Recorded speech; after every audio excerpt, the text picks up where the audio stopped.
يلا يلا يلا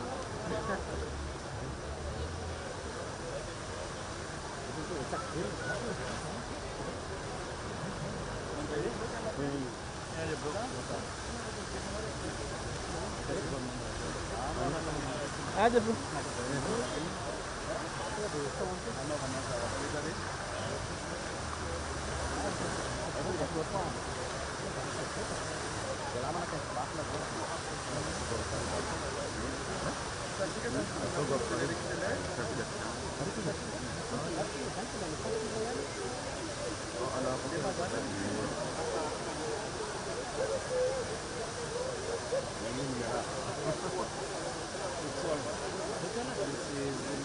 Botswana.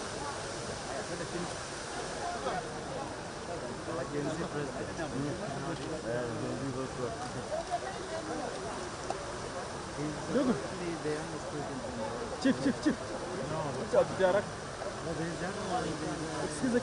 Excuse. Down. Oh yeah, the one in the DJ. Yeah, the one in the DJ.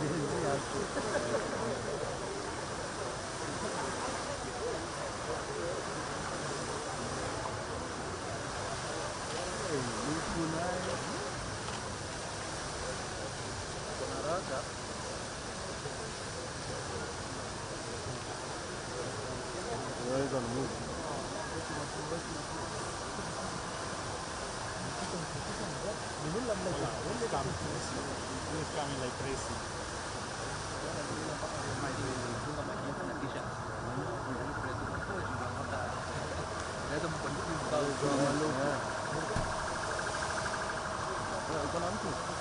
Excuse.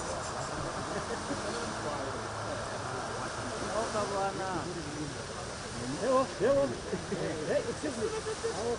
What? The president, so?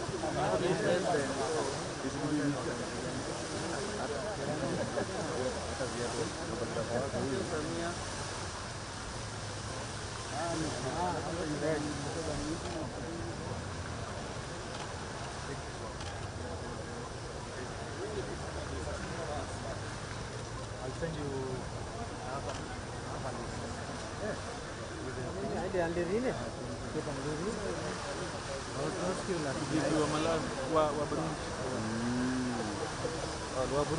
VP Vice President wa Burundi. Wabia watu wakamajaa huko. Wabia watu wanauza dawa hapa hivi. Haya bizba. Wazee ni Burundi ndio wameenda kwa Havalisi 7. Havalisi kwa sana. Nakao. Enda promote. These are some of the rare presidents you can ever find. This one we have very funny clothes. Normally have They are big.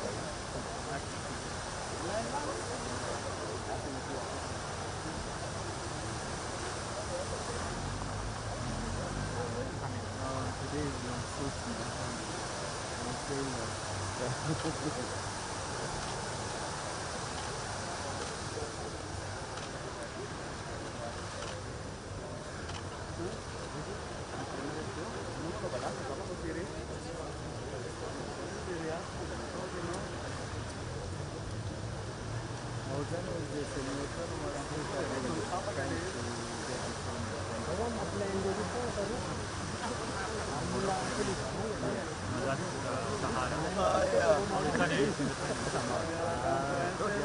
is so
This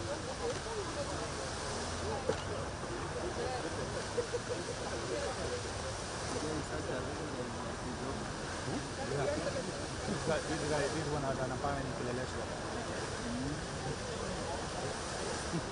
This one has an apartment in Kileleshwa. It's always in Nairobi.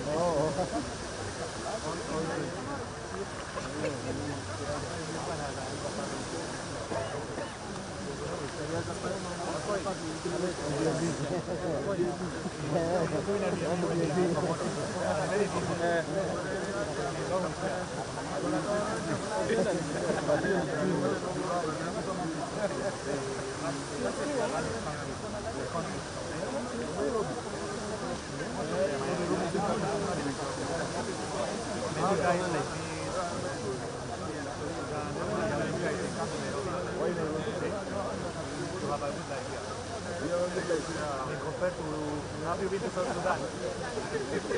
Have you been to South Sudan? No, we are always getting just a little bit. Not that bad.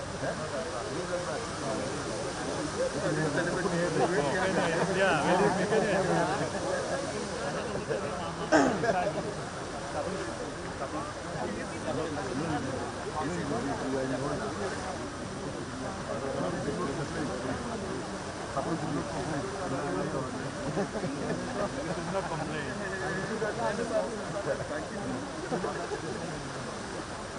I was there last time. They were telling me all the ministers, MPs, everybody lives here. So they only go to Cuba for main meetings. Yes, they all live in Nairobi. For Somalia. South Sudan. South Sudan, yeah. Only Somalia. Even Somalia, yeah.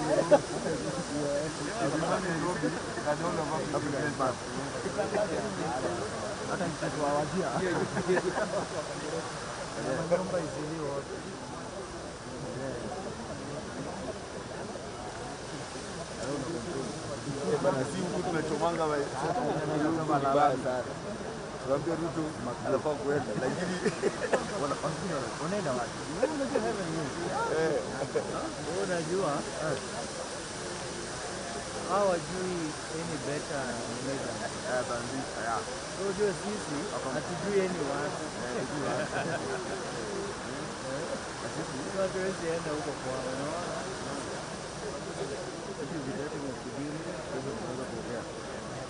Unaelewa acha nikwambie. Sisi wa Kenya kama sisi kupigania for what is good. Good governance na nini delivery services.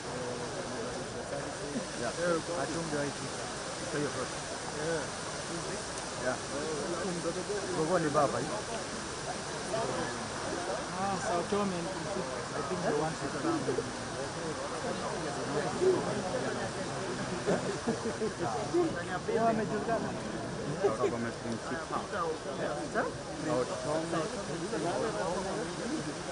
president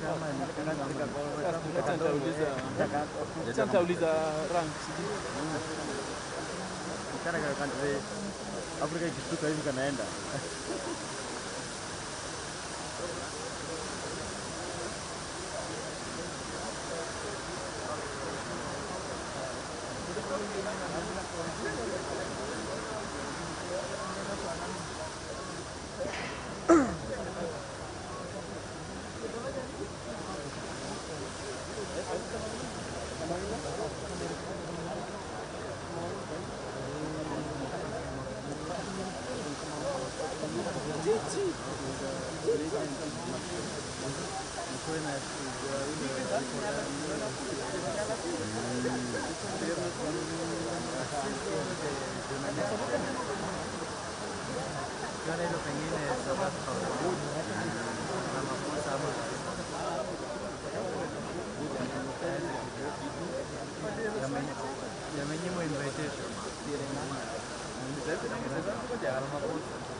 huko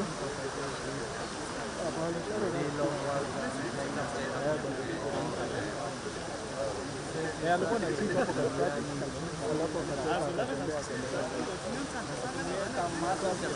alafu kama amebaki na kwa nini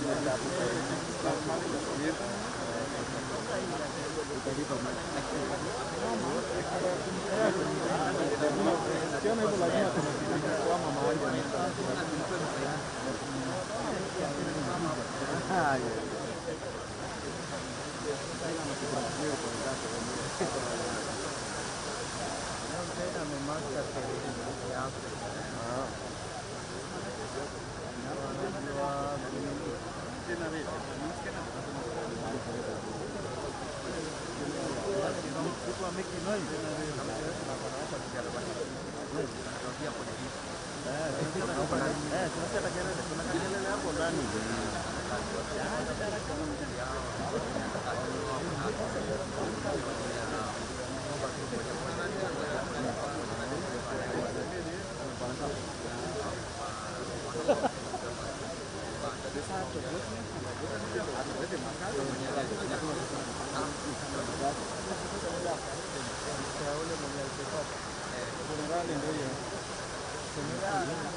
Excuse. Hey.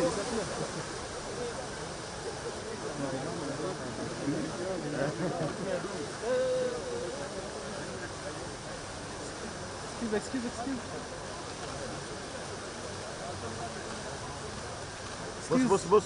Hey.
Excuse, hey, mama, hey.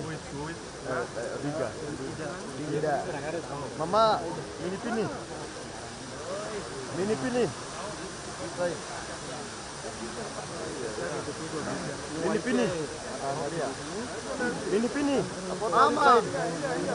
Mama. Good. We love you, Mama.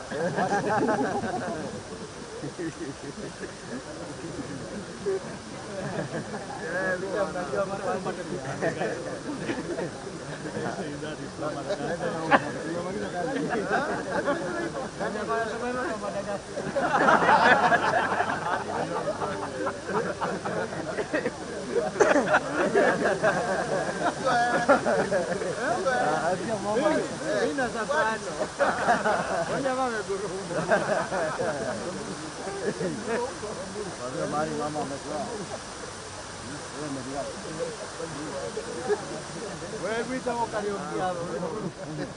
Unaona naweka kaka tawezi. Ajira na photography. Wewe pale profile ule mtu wako wa majuu unamwambia kazi uko London.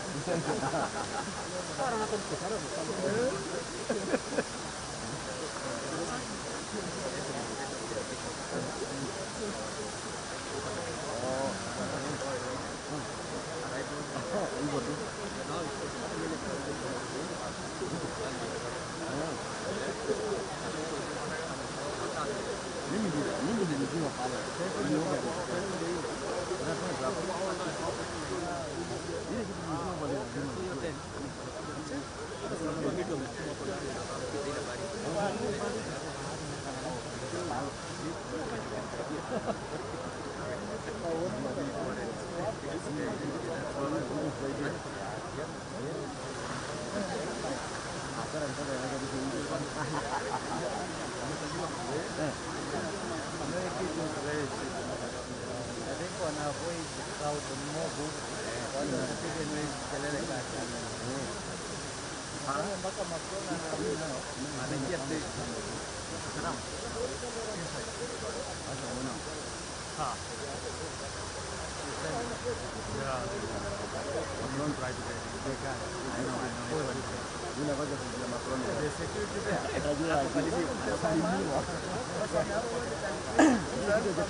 And then, I don't know why they chose that one because it's so impossible to have them at the same time. That video came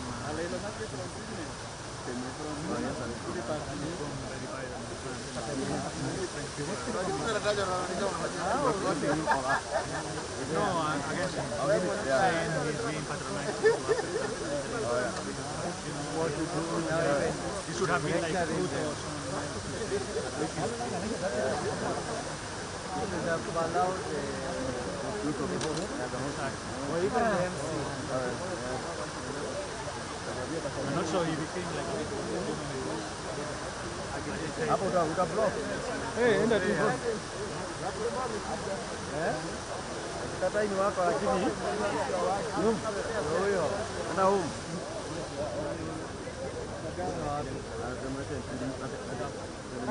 Ni Tinubu.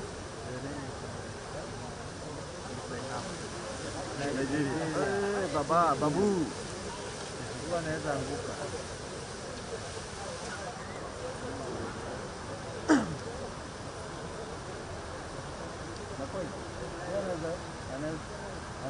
Anaweza dunda huyo. Security. Arnold. Pita tu enda hivi. Enda tu wewe. Pita mbio. Pita mbio. Wewe. Ya Rono.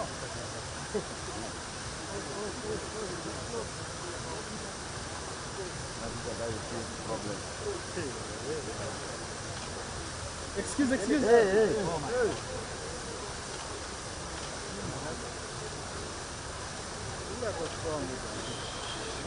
Niang. Excuse. Yako mindfulness. Hapo sasa ndio shida.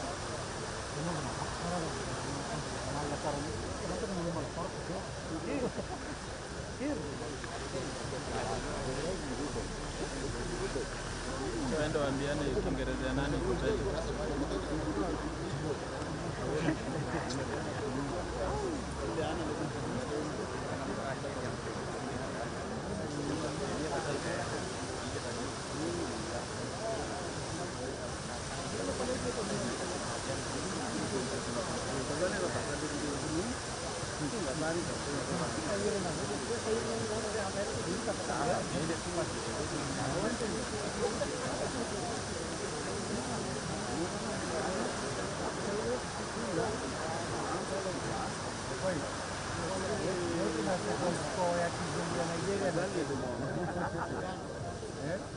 Agana kwa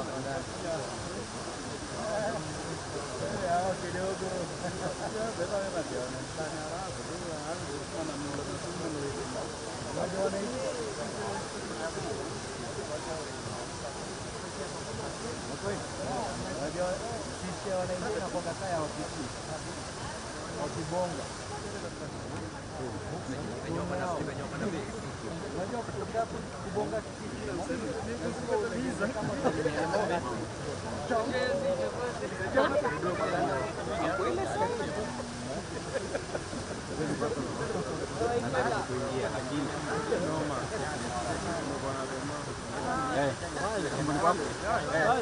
vijana bro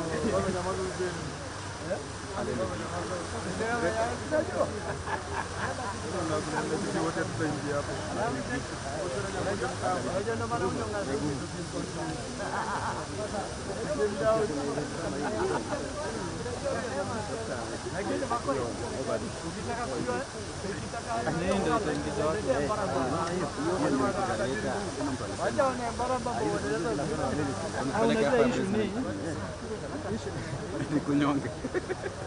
Issue ni waseni wengi. Issue ni waseni wengi. Sasa tunacheza boma.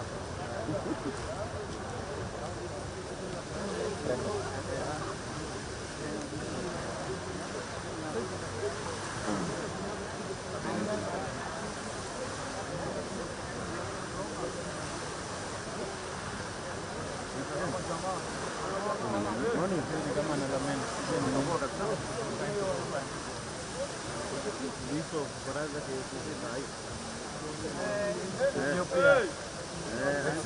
ikifika saa 8 itakuwa imetoka ndani ya saa 8 itakuwa hiyo lazima amekaziwa huko. Jana ilikuwa na university. Leo ni Tuesday.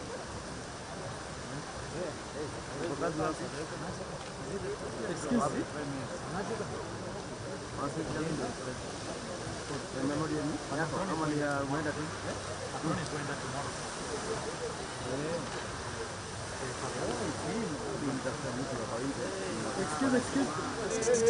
Excusez-moi.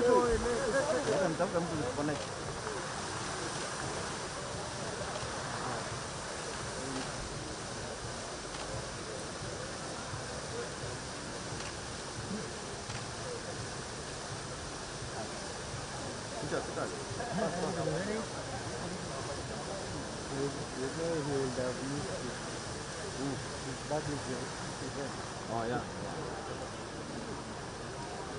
Iya kali tak butuh lagi. Kan untuk masuk. Lagi nak masuk lagi. Betul bisa? Ada jat? Ayam panas ni. Ayam panas? Hah? Panas? Ayam satu price. Ayam satu price. Hah? Ayam. Taruh di mana siap. Dalam ada tu. Classic portion.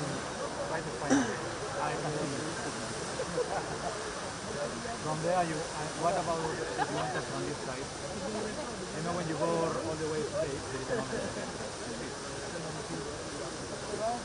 That is potential. That you can't. Okay. Sawa.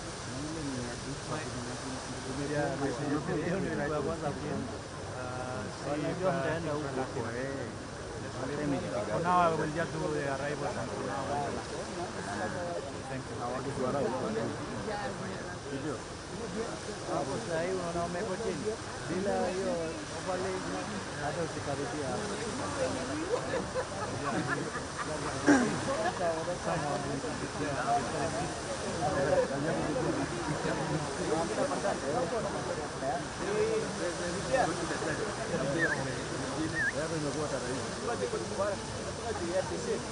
Ivan, is keep Ivan? Ivan, is keep Ivan? Ivan? Ivan, Ivan, is keep Ivan?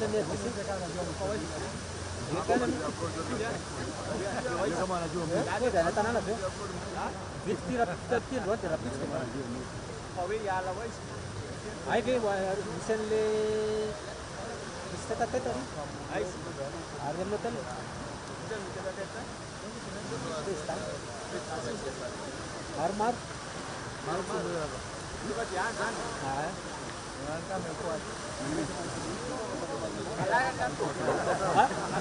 Bola sabar. Kita pilih kan? Kita pilih. Para wote malala kapapa. Ile legi umekuwa na hepa juu. Nakupata hapa. Hapa ndio legi. Hiyo ni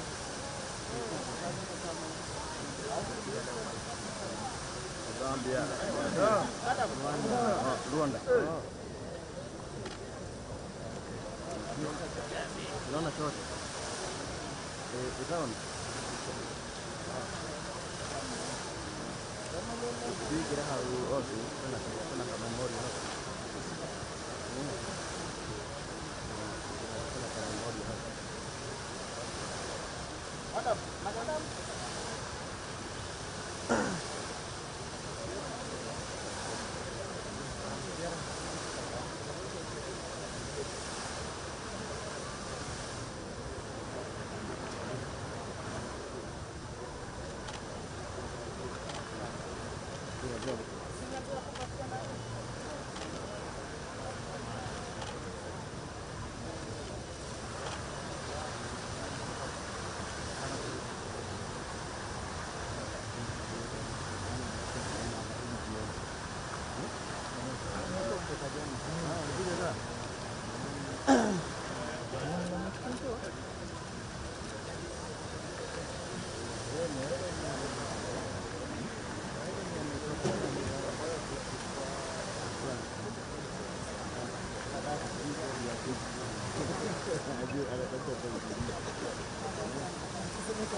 Excuse me.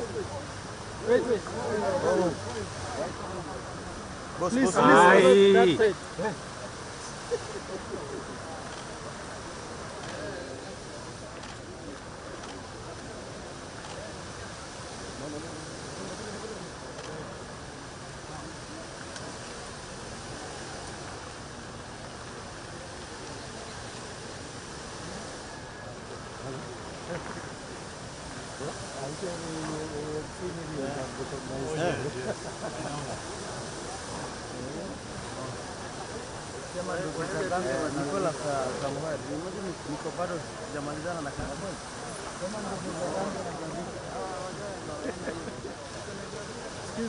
boss. Oya. Excuse. Kwa kuja upige.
The man. Man of the day. The prefect. The prefect.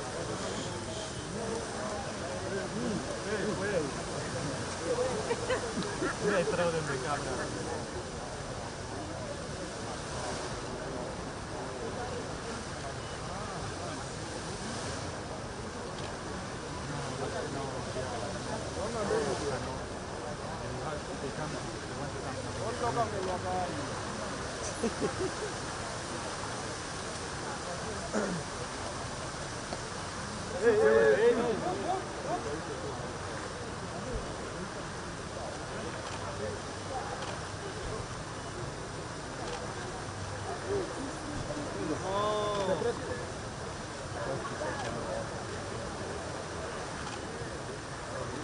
Excellency!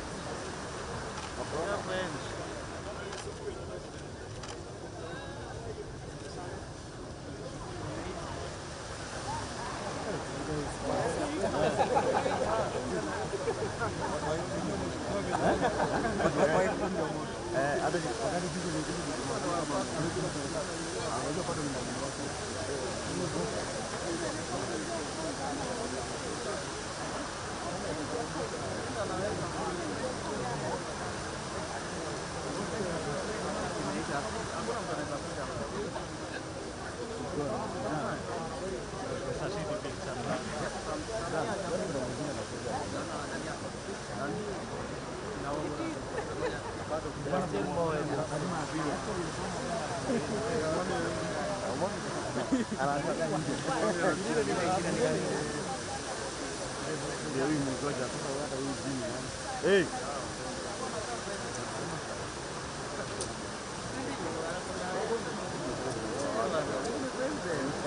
No, normally they come walking. They might be maybe vice president or a minister. Oh, yeah. So no worries too much. Normally if you are a head of state, you have to come. There's another nigga here coming. Hey.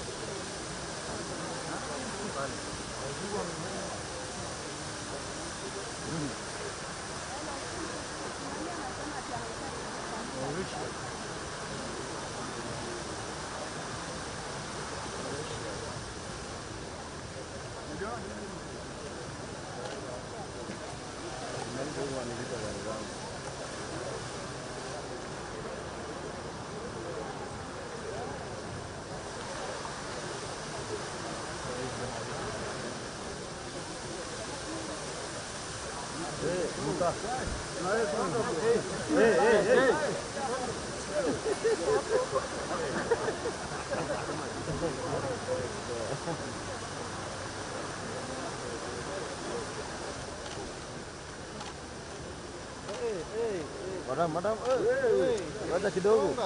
Ai. Ama wapi wangu? It's literally so easy. You just wait 5 seconds. Yeah, I think it's gone.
Macron, camera यहाँ.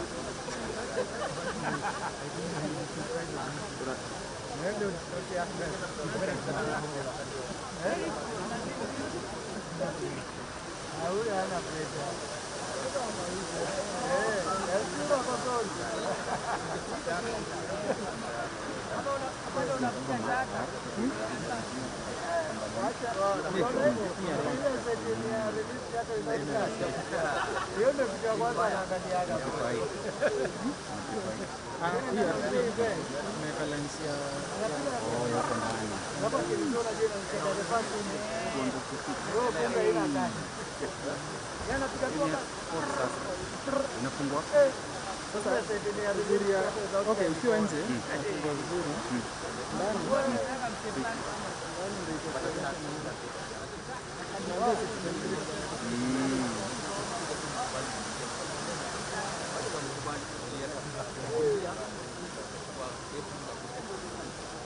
kwanza wajua hizi mila ziko na hiyo behavior ya kuhami. Kuna vile ikutizi. Kuna ile hii iko ndani. Na ile zinachemka. ukiweza inaiva. Na ile inakwambia iskani.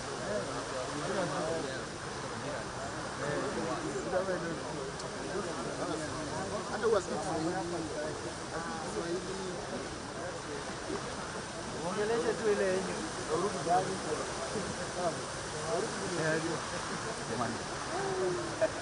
Kwa area.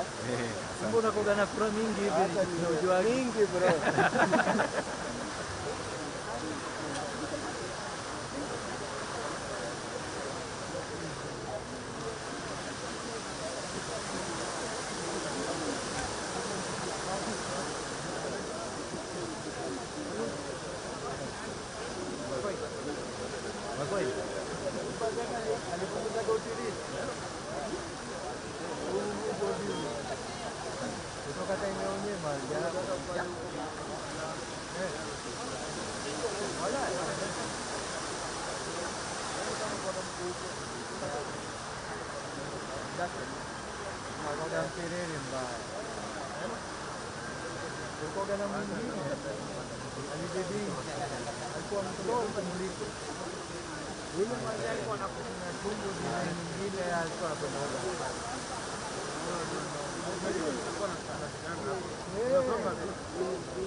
Nimeendesha nao bike naiguara hivi basi. Survive.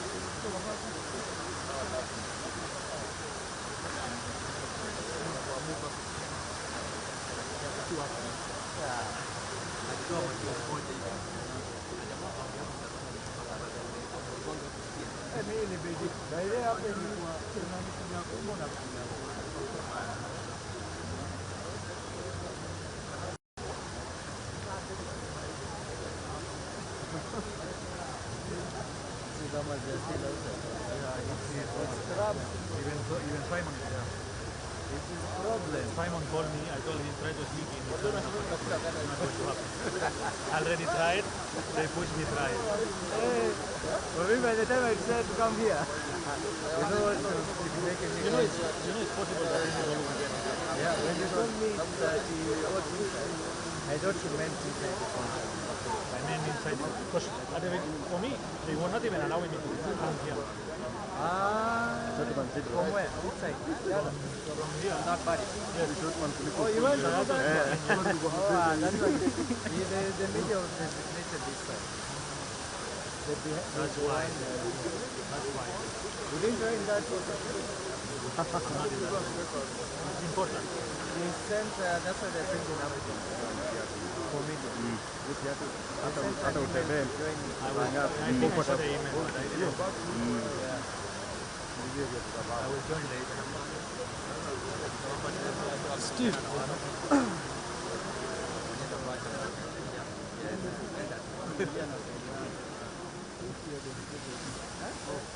wametokea Egypt. Special. Coming like But excuse. Excuse. Excuse. Hey. Oi. excuse, Boss. boss. Hey. Asante. We'll go to heaven.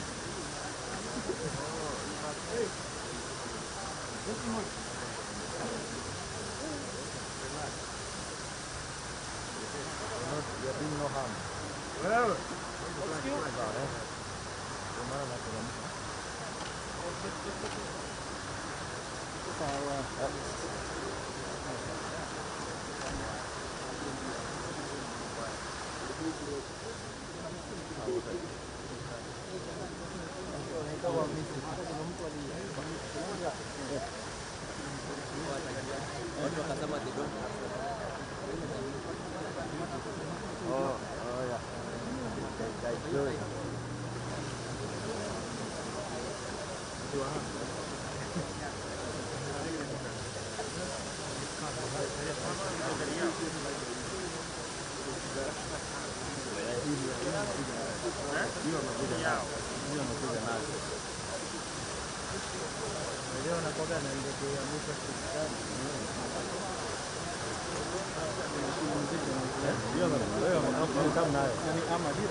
so akijua nenda ile inakuja advance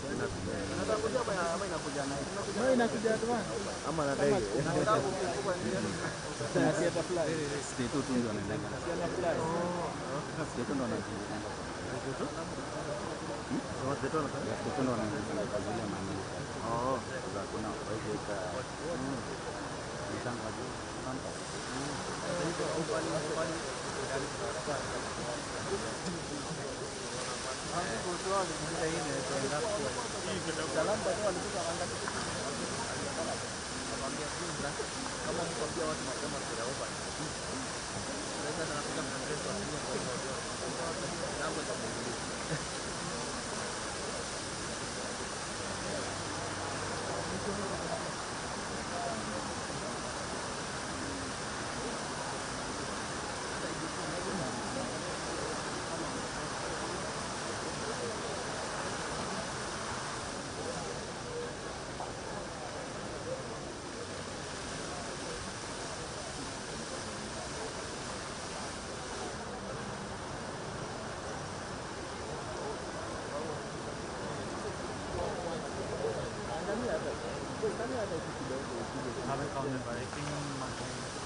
Excuse me.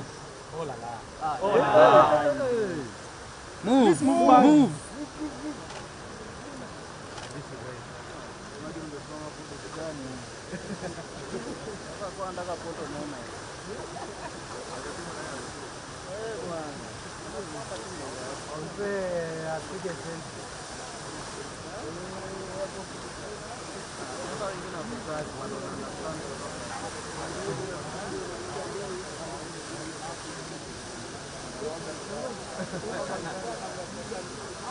Unajifanya upigi ndugu na wewe ndio tunasaidia.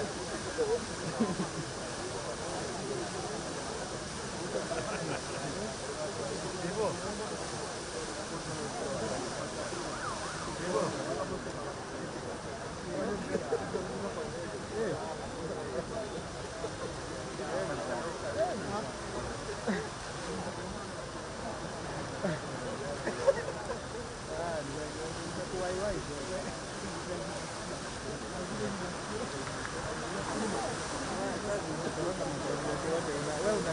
Unafanya site. Siacha ingia. Ungekuja utembee umati hapo kama wewe ni bei.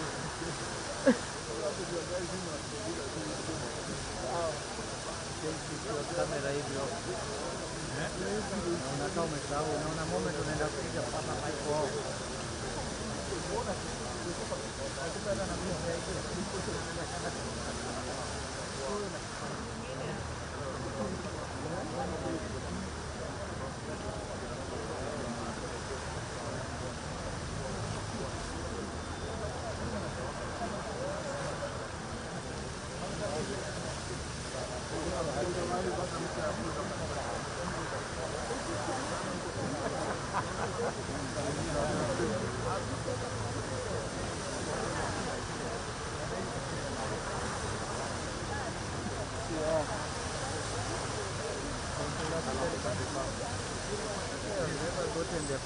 These are very unique ones. They don't see him a lot.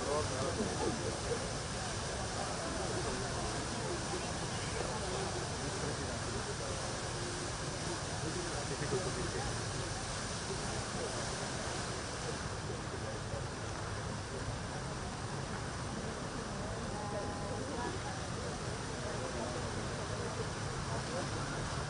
Why do they have to wait?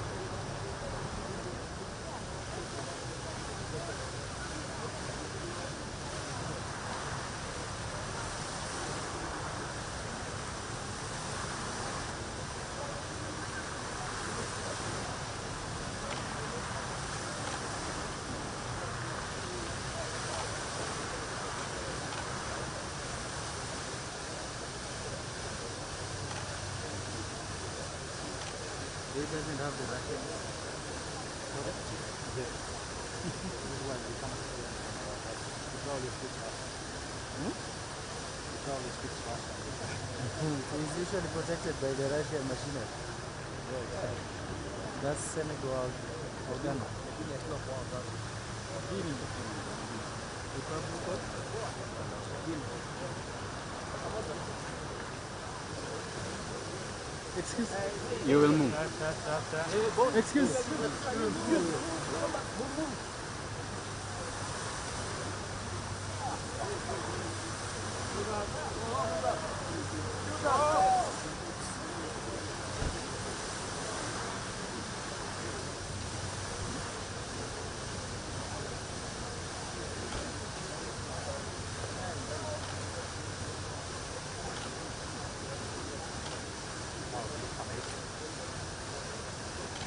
You know the wife to That's why you have to come.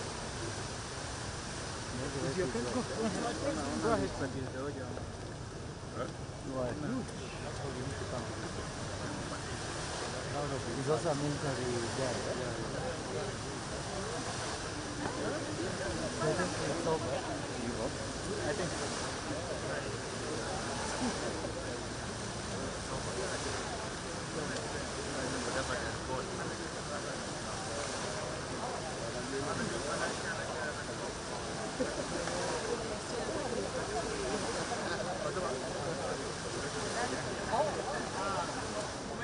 Sikuwa nimeweka kadi.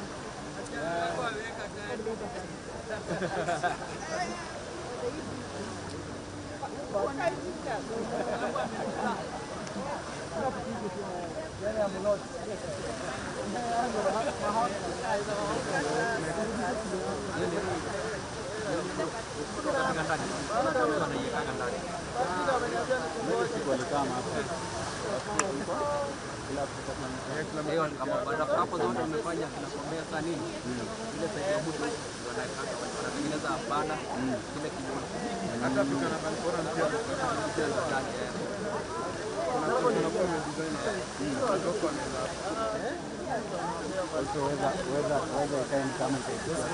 negotiate there now. Namaliza. hiyo vita kweli sana hata ikae.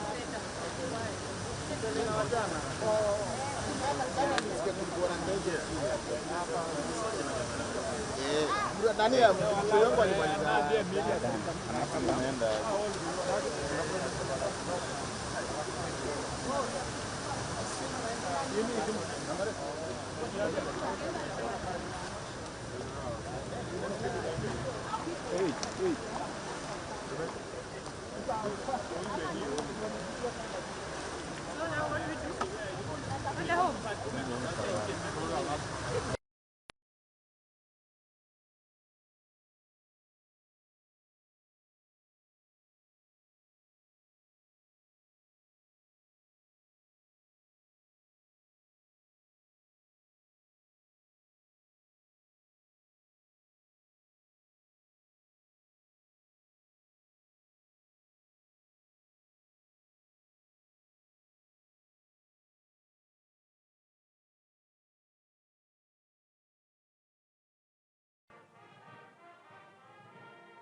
May I request that we may now take our seats.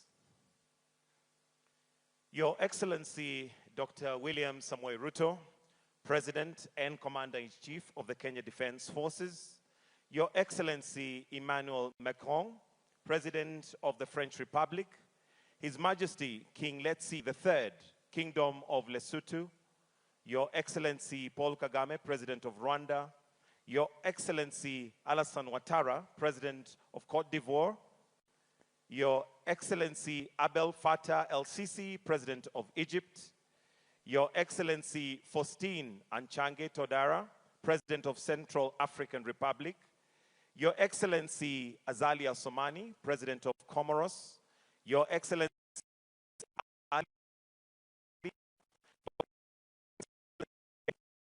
Tshisekedi, President of the Democratic Republic of Congo, Ould Zohani, President Mauritania, Your Excellency Mohamed Al-Menfi, President Libya, Your Excellency Hakane, President Libya, Your Excellency Mamadi Odumai, President Guinea, Your Excellency Bola Ahmed Tinubu, President of Nigeria, Your Excellency Joseph Nyuma Boakai, President Liberia, Your Excellency Bassirou Diomaye Faye, President Senegal, Your Excellency Mahamat Idris Deby Itno, President of Chad, Your Excellency Duma Gideon Boko, President of Botswana, Your Excellency Darman Gakol, President Mauritius, Your Excellency Dramani Mahama, President Ghana, Your Excellency Chapo, President Mozambique, Your Excellency Colonel Michael Randarinariana, President Madagascar, Your Excellency António Guterres, Secretary General, United Nations, Your Excellency Aziz Akonoj, Prime Minister Morocco, Your Excellency Russell Mino Dlami, Prime Minister Eswatini, Your Excellency Americo d'Olivier dos Ramos, Prime Minister Sao Tome, Your Excellency Sarah Zafan Zefri, Prime Minister Tunisia, Your Excellency Mwigulu Lameck Nchemba, Prime Minister Tanzania, all Vice Presidents present, Your Excellency Ambassadors, Heads of Delegation, Country Representative, Development Partners, distinguished guests, ladies and gentlemen. Your Excellencies, at this point where we see Africa moving forward, it is a day that will be marked in history as a change has begun. Allow me, Your Excellencies, at this point to invite Vivian Onano, who is going to be our moderator for this session. Vivian Onano is one who needs no introduction. She's an award-winning journalist and also has many other things that she has achieved in her accolades. Let's put our hands together as we welcome Vivian Onano, our moderator this morning. A good clap for her, please.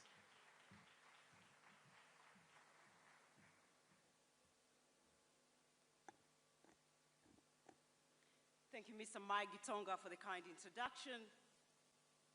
Excellencies, heads of states and governments, distinguished ministers, captains of industry, members of the diplomatic corps, fellow young leaders, ladies and gentlemen, good morning. Bonjour, bon dia, salam alaikum. Welcome to the Africa Forward Summit 2026 under the theme Africa-France Partnerships for Innovation and Growth. It is my distinct honor and privilege to serve as the moderator for this presidential opening session. Please allow me to begin by expressing sincere appreciation to our co-host, Son Excellence, Monsieur Emmanuel Macron, President de la République Française, Son Excellence, Dr. William Samoei Ruto, President de la République du Kenya. Please join me in giving their excellencies a warm round of applause for their leadership and commitment to strengthening a renewed Africa-France partnership grounded in mutual respect, mutual cooperation, and shared prosperity. A big round of applause to their excellencies. Excellencies, we gather here today at a defining moment in global history. The world is resetting, and increasingly, Africa is becoming central to what comes next. Today, Africa is the youngest continent on Earth, with a median age of just 19 years. By 2050, 1 in 4 people in the world will be African. This is not simply a demographic reality. It is one of the greatest economic opportunities of our time, if properly invested in. Otherwise, it also risks becoming a major liability. Because when we speak about Africa Forward, we are fundamentally speaking about our young people. Young Africans are already driving transformation across this continent. And this was clearly demonstrated yesterday at the Youth Future Makers Forum, where both President Macron and President Ruto actively engage with young leaders and entrepreneurs. And with greater investment in education, innovation, entrepreneurship, Africa has the potential to become one of the defining economic growth stories of the 21st century. Excellencies, how do we go from the amazing potential that we have to where we need to be at unprecedented scale and speed? Excellencies, as a young Kenyan, as someone privileged to have studied at Sciences Po Paris, and as someone who has had the opportunity to travel across more than 40 countries in Africa and continues to actively engage with young people and leaders from both Africa and Europe, I genuinely believe that this moment matters deeply for Africa, for France, and for the future of international cooperation itself. Because this summit represents possibility. The possibility of moving beyond old assumptions and building partnerships based on co-creation, co-investments, innovation, trust, and shared growth. This is strategic partnership. Africa today is experiencing one of the fastest rates of urbanization in human history. yet without a commensurate pace of industrialization. Historically, countries such as France achieved sustained prosperity through the combination of demographic growth, urbanization, and industrial transformation. Africa has the demographic dynamism, urban momentum, and now we need to accelerate the rate of industrialization at the required scale to meet the continent's extraordinary potential today and for the future. Ultimately, the Africa Forward Summit will not be measured simply by speeches and declarations, but by delivery, by investments unlocked at scale, by industries built at scale, by opportunities created at scale, because Africa Forward is not simply a slogan. It must become a commitment to build an Africa that works for its young people, an Africa that competes globally, an Africa that industrializes sustainably, and an Africa that helps shape the future of our world. This is the Africa we want. Excellencies, as I welcome our distinguished leaders to come and deliver their official statements, it would be great to reflect on a number of defining questions. What model of growth will define Africa's future prosperity? How can Africa industrialize at scale in ways that are more sustainable, more inclusive, and more competitive? How do you ensure that the partnership between Africa and France is truly equitable, future-oriented, and capable of delivering shared prosperity in an increasingly complex and competitive world? Excellency, distinguished ladies and gentlemen, it is now my distinct honor to welcome to the stage our first speaker, who is our gracious host and co-convener.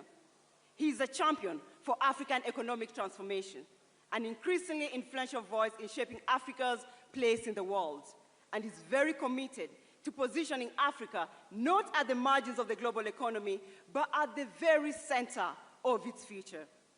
Please welcome to the stage His Excellency Dr. William Samoei Ruto, President of the Republic of Kenya. Karibu, Mr. President.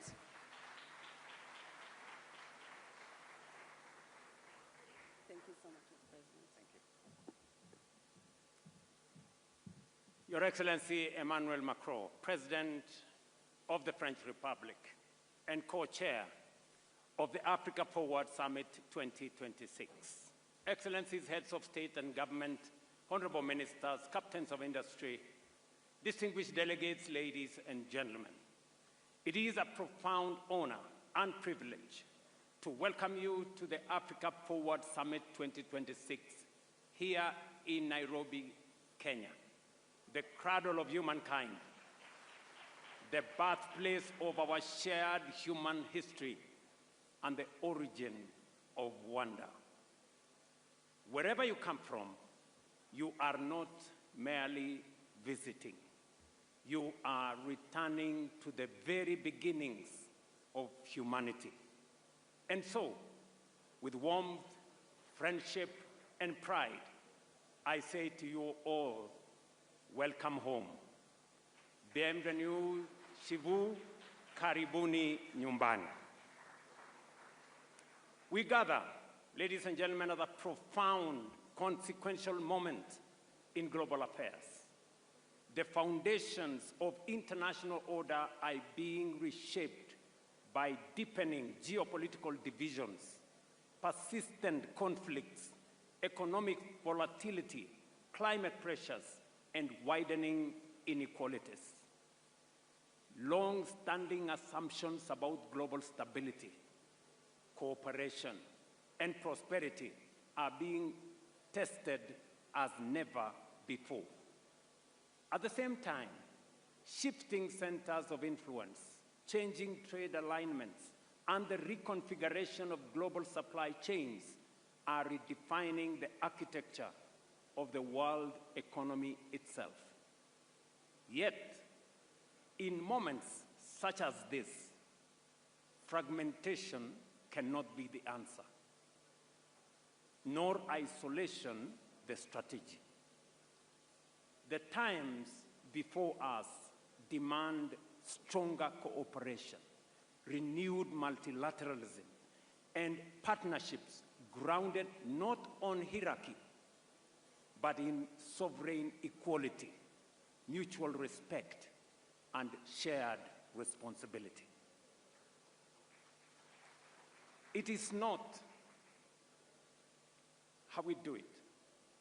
It is in that spirit that we convene this summit, grounded in our shared conviction that enduring partnerships must not be built on dependency, but on sovereign equality, not on aid or charity, but on mutually beneficial investments, and not on extraction or exploitation, but on win-win engagements. Excellencies, ladies and gentlemen, Africa and France have a unique opportunity to forge a forward-looking partnership that delivers shared progress while advancing Africa's long-term economic transformation.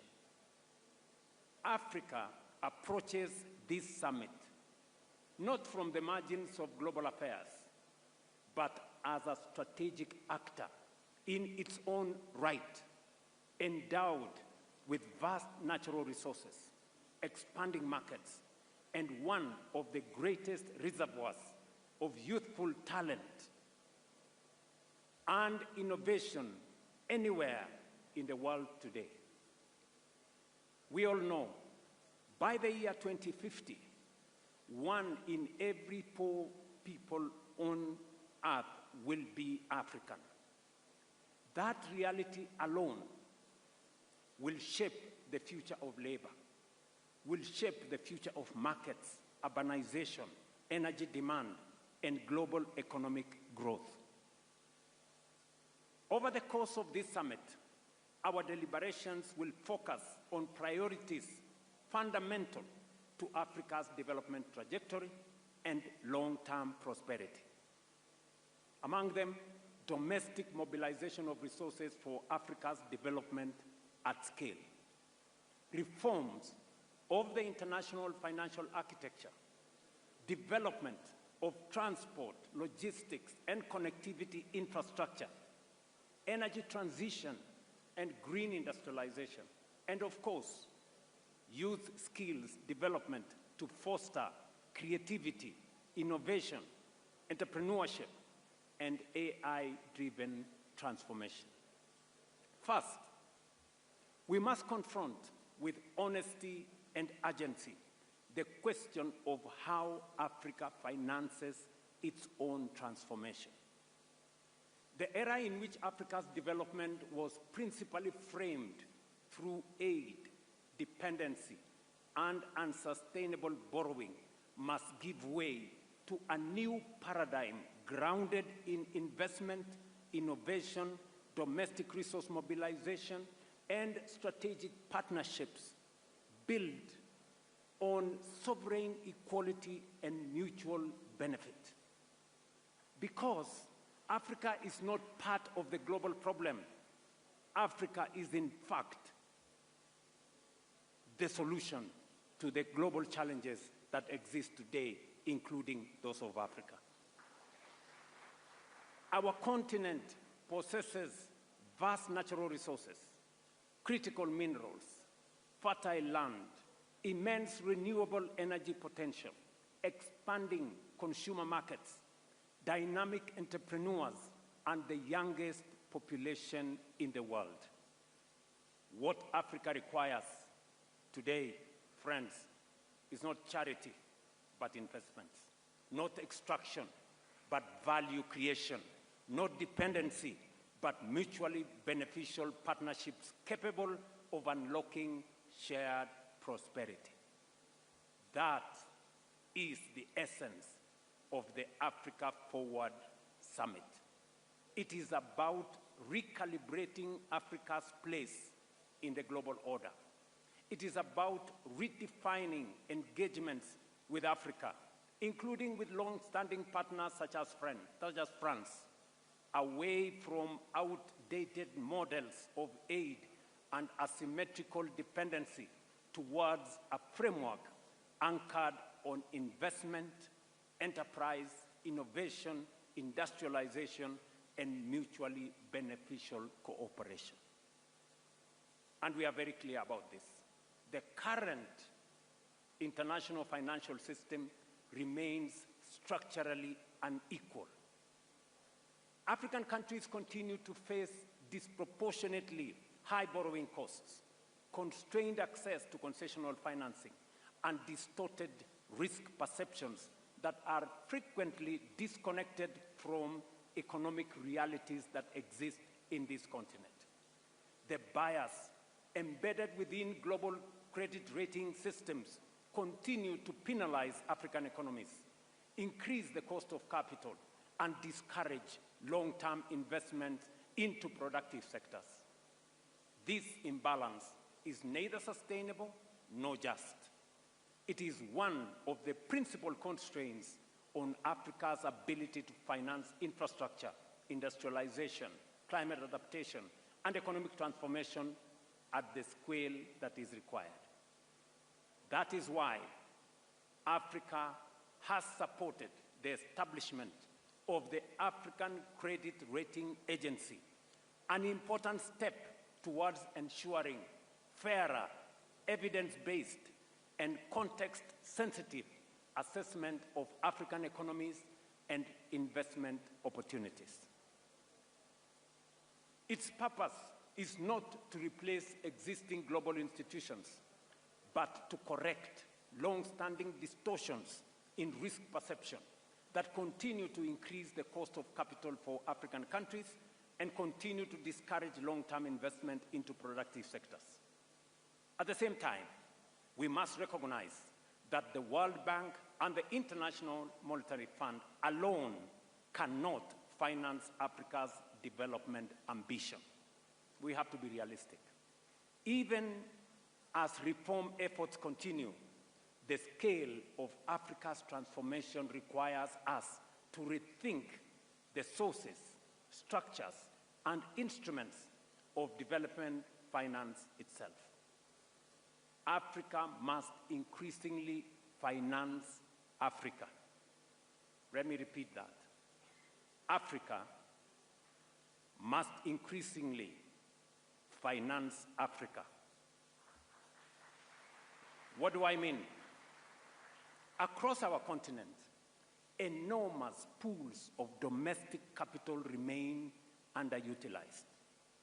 Africa today holds more than $4 trillion in long-term domestic savings, including over $1 trillion in pensions and insurance assets, and more than $500 billion in central bank reserves.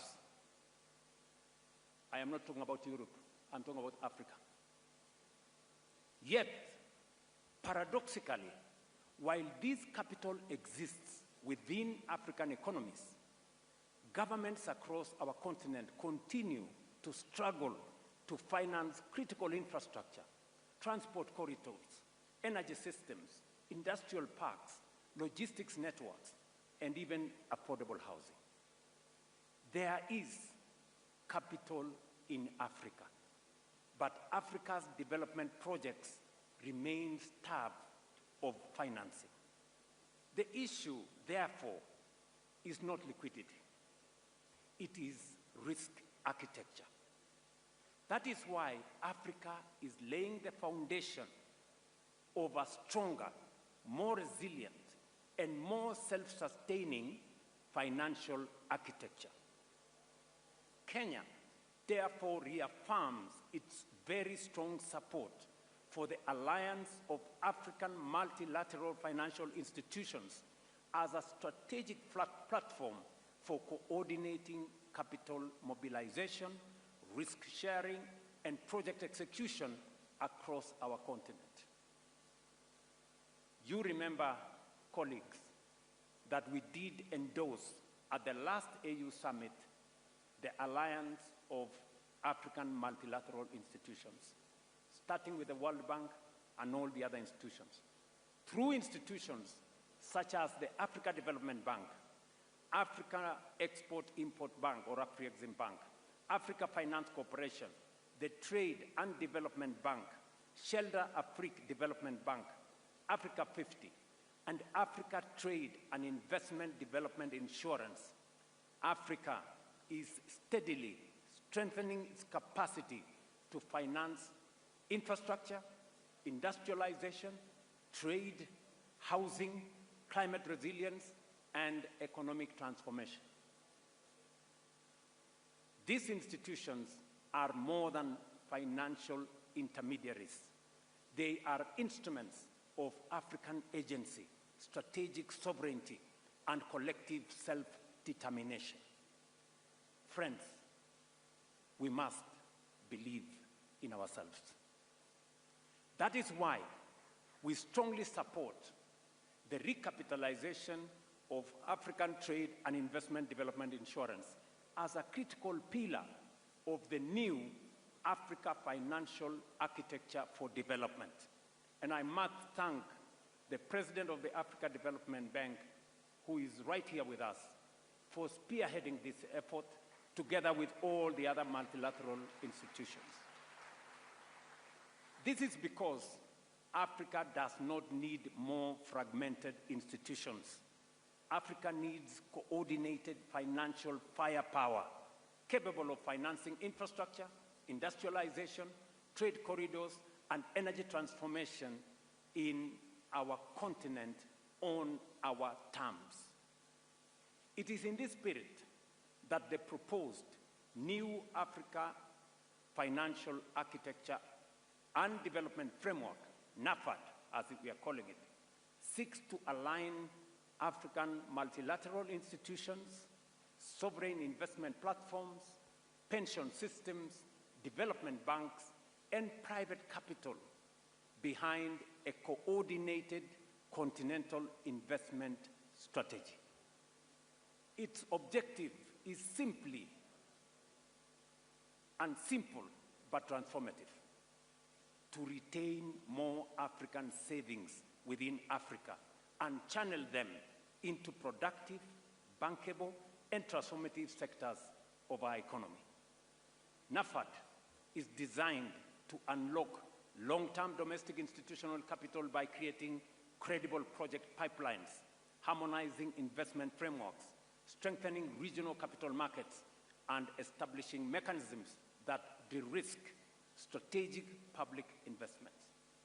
By lowering risk and risk perception and improving project preparation, African pensions and insurance funds will be better positioned to invest confidently in infrastructure, industrialization, energy, housing, and regional connectivity projects across our continent. And by the way, I am still talking about resources that are African, our own resources. Ultimately, NAFAD represents Africa's collective effort to build financial sovereignty by aligning African institutions, African savings, and African capital markets behind Africa's development priorities. And Kenya has already begun implementing the elements of this vision through the establishment of the National Infrastructure Fund, a platform designed to mobilize long-term domestic capital into strategic national projects. Already, our new National Infrastructure Fund has mobilized approximately $1 billion in the last 4 months, demonstrating the enormous potential that exists within African economies themselves. And this is money we have just mobilized here in Kenya. As government, we are deliberately partnering with the private sector to build confidence, reduce risk, and crowd in investment into transformative public infrastructure.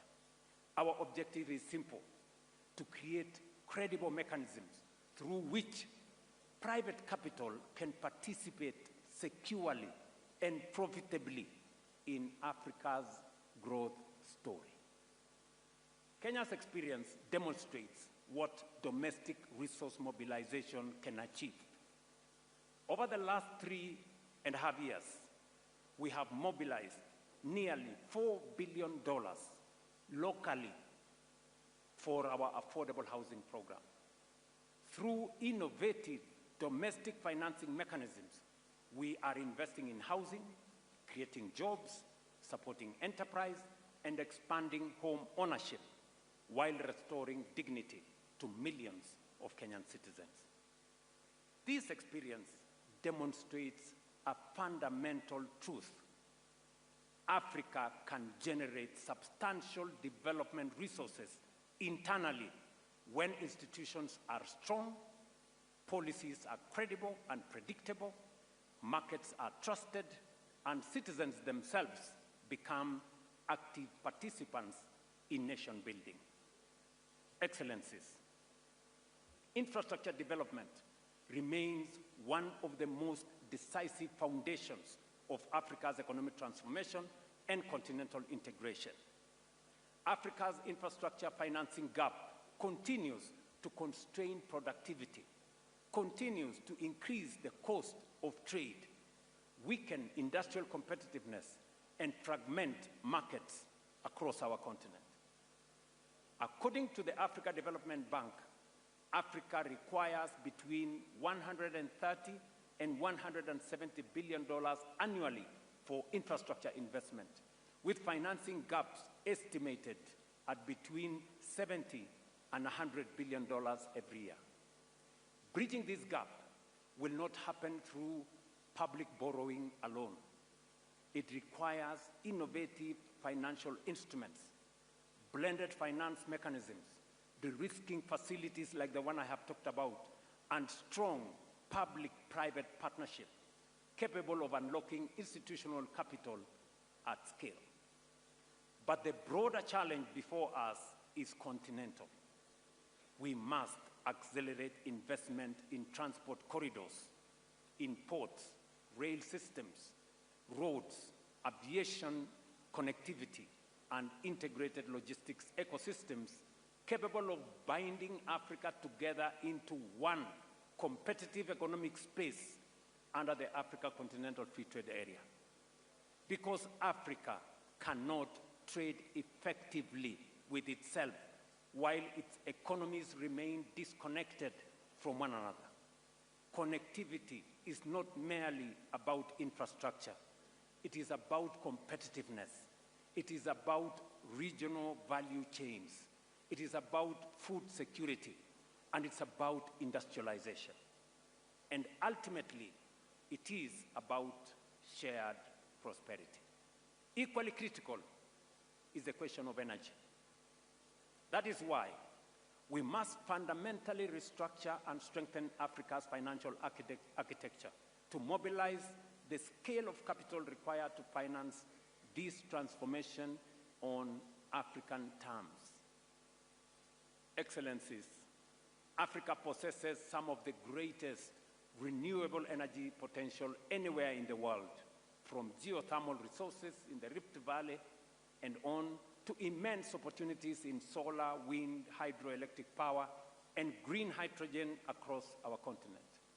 Africa, therefore, has a historic opportunity, not merely to participate in the global energy transition, but to help lead it. But for Africa, the energy transition must also be a development and an industrialization transition. We must accept a future, and we cannot, let me repeat that, we cannot accept a future in which Africa simply exports raw green minerals, while industrial value addition, advanced manufacturing, and technological innovation take place elsewhere. That model belongs to the past. Africa must become a competitively industrial hub powered by clean energy, modern infrastructure, innovation, and strategic investment partnerships. Green industrialization presents our continent with an opportunity not only to contribute meaningfully to global climate solutions, but also to create jobs, expand manufacturing capacity, strengthen exports, deepen regional value chains, and accelerate structural economic transformation. Excellencies, ladies and gentlemen, perhaps Africa's greatest strategic asset is its people. This demographic and the demographic reality that it presents will profoundly shape the future of labor markets, the future of technology, urbanization, consumption, innovation, and of course, economic growth. Our youth population is not a burden to be managed. It is an extraordinary strategic advantage to be invested in. But demographic potential does not automatically become demographic power. It must be deliberately cultivated by education, skills development, research, digital inclusion, entrepreneurship, and technological innovation. We must equip Africa's young people, not merely to seek jobs, but to create enterprise, build technologies, drive industrial transformation, and lead the next frontier of artificial intelligence and digital innovation. And across our continent, this transformation is already underway. From Nairobi to Lagos, from Kigali to Cape Town, young Africans are redefining finance through fintech, transforming agriculture through technology, expanding digital commerce, building globally competitive startups, and creating solutions capable of shaping industries far beyond our borders. What they require is access. Access to quality education, access to digital infrastructure, access to affordable capital, access to markets, and of course, they will create the opportunities necessary. Ladies and gentlemen, none of these ambitions can be fully realized without peace, stability, and effective multilateral cooperation. Peace, security, and development remain inseparable foundations of sustainable progress. Yet across parts of Africa and beyond, protracted conflicts, violent extremism, unconstitutional changes of government, terrorism, organized crime, and climate-related insecurity continue to undermine stability, weaken institutions, and constrain economic advancement. Current estimates indicate that Africa accounts for nearly 40% of active armed conflict globally and close to half of all internal displacements worldwide. These figures underscore both the scale but also the urgency of the challenges confronting our continent. We must therefore reaffirm our collective support for African-led peace and security mechanisms, including the Africa Union Peace and Security Architecture, predictable financing, institutional capacity, and international cooperation in support of lasting peace. But lasting peace cannot be secured through military response alone. Peace requires confronting the structural drivers of instability: poverty, exclusion, unemployment, inequality, weak institutions, climate vulnerability, and the absence of economic opportunity, particularly for young people. That is why strengthening Africa's strategic autonomy in matters of peace and security remains an imperative. And it is why we reiterate with clarity and conviction the urgent necessity of reforming global peace and security governance, particularly the United Nations Security Council. It is both indispensable and unconscionable that a continent of nearly 1.5 billion people, represented by 54 sovereign states and constituting one of the largest blocs within the United Nations, continues to remain excluded from permanent representation on the Security Council. Such inequality, ladies and gentlemen, such inequality erodes legitimacy, undermines credibility, and diminishes confidence in multilateral systems itself. no global governance architecture can credibly claim to be democratic, to be representative, to be just, or fit for purpose, while a substantial part of humanity remains absent from the table where the world's most consequential decisions are made.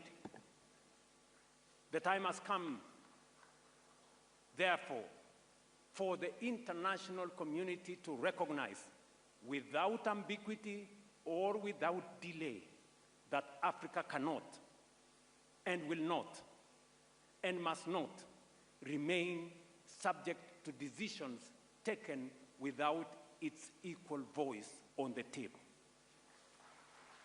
The reform of the Security Council is not merely an institutional adjustment. It is a moral obligation.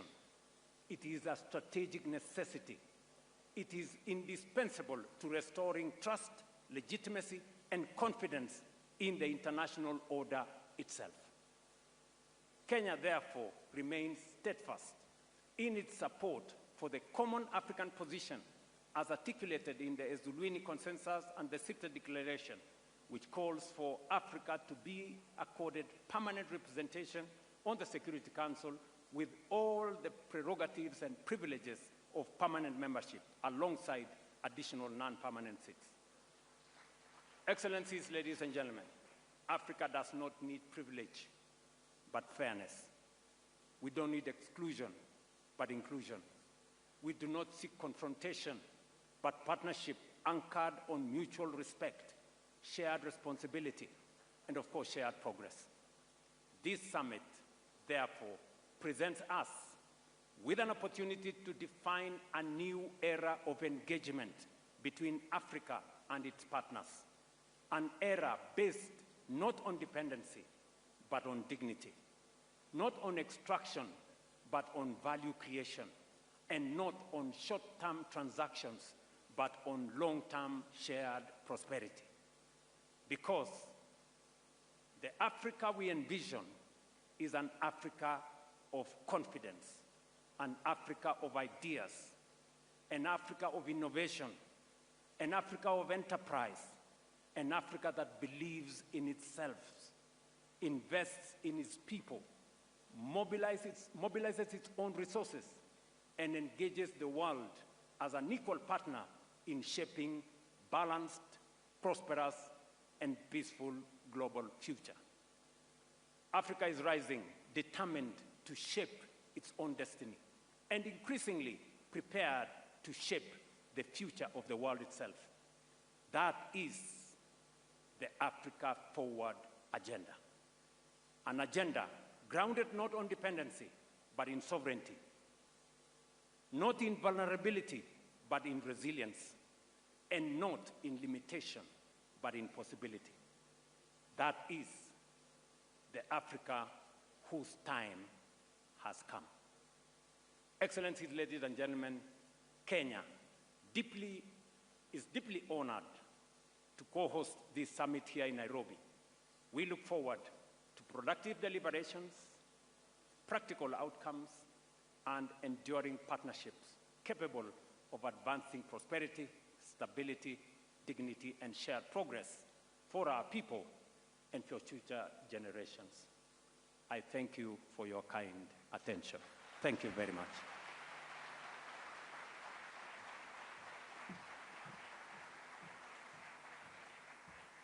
Thank you, Your Excellency, for the warm welcome and for reinforcing Africa's economic position today and the importance of partnerships such as the Africa-France partnership. Asante sana, Your Excellency. And now it's my profound honor to welcome to the stage our next speaker, who is also our co-convener. He's a global leader who has consistently championed international cooperation and a world of rules-based order, has been at the forefront of advancing dialogue on global economic reform and strategic partnerships between Africa and France. Please welcome to the stage His Excellency, Mr. Emmanuel Macron, President of the Republic of France. Bienvenue, Monsieur le Président.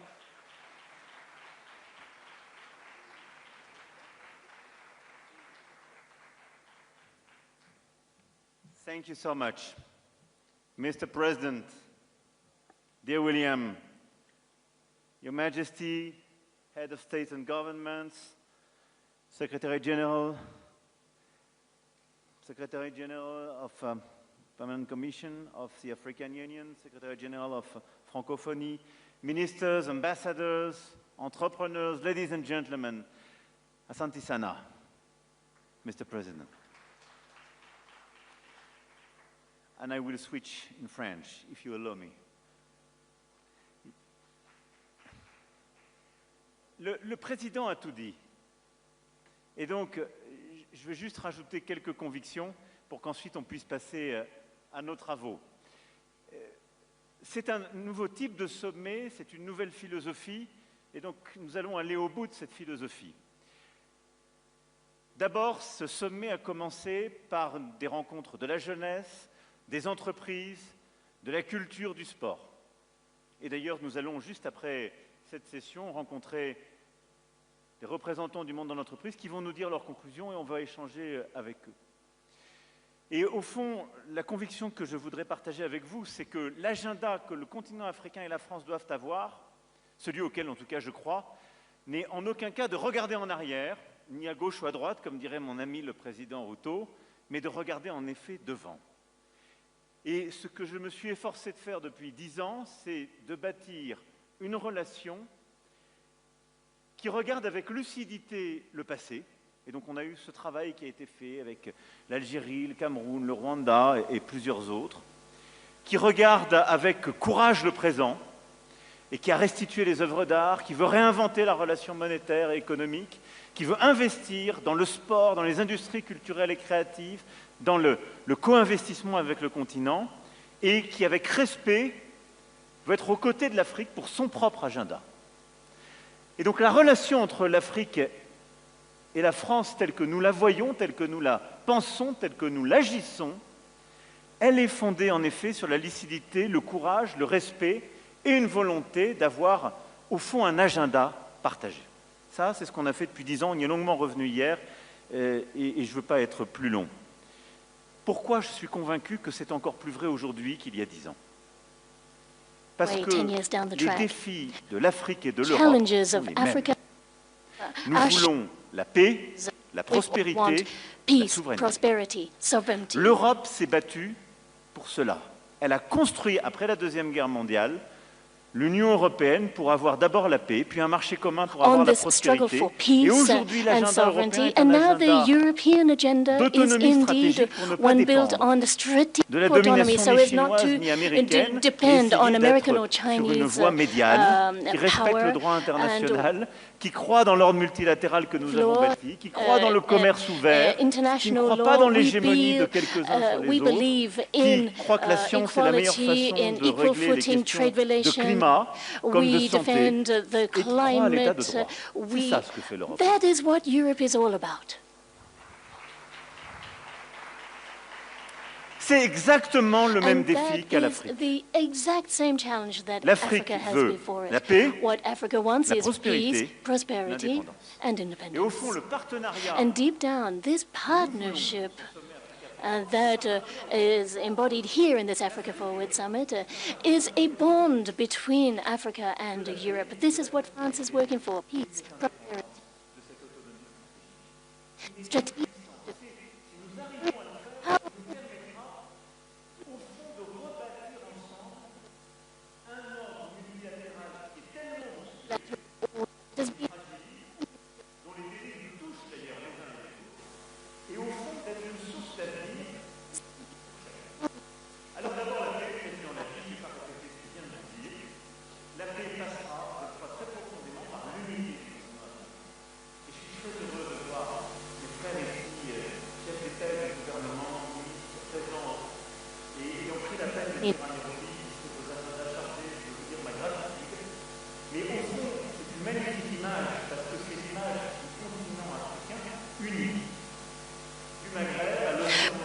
Right down to the Indian Ocean, the south of the continent, Western Africa, Central Africa, and Eastern Africa. Remember, all of these different parts of Africa, given that it is so large, are all part, nonetheless, of one continent with a shared agenda. which means that if we want to be beside you, it means that we have equal representation, better representation for Africa in international instances such as the UN, the financial institutions, and we want it represented in the Security Council of the UN. As we have also been fighting for for Africa to have a permanent seat at the G20, we've been fighting for this for years, and we've now made it a reality. And we are fighting for an agenda, along with the Secretary General. We've been talking about this for an African UN presence, which will be all the better placed to defend its own peace and security operations, particularly through the UN missions. We hope to see all the wherewithal given to Africa to ensure its own sovereign security. The African continent needs better representation, and Africa has the capacity to build on its strengths. So what we stand ready to do is assist you financing that with a reworked security arrangement, which is respectful of the sovereignty of each African country, but never eclipsing each nation's sovereignty. And I'm delighted to hear from your introductory remarks a moment ago that we can build together a shared agenda to overcome the peace and security challenges that we are facing, continue to work together so that the whole of the UN can move forward on a more equitable basis. Prosperity next. With President Ruto, I was discussing this. I think that he is absolutely right when he's talking about the prosperity of the continent. It's clear, it's simple. No, what I'm offering is not to offer assistance. Those days are behind us. And we know that there are budgetary challenges in some instances, security challenges in others. These are realities that we need to be realistic about, but we need to rethink our North-South relations. And we need to look with lucidity at all of the cross-cutting benefits that Africa can derive from its diaspora.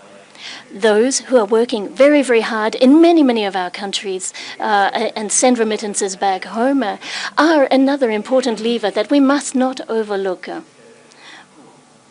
But the main notion I want to focus on is co-investment. What is co-investment able to achieve?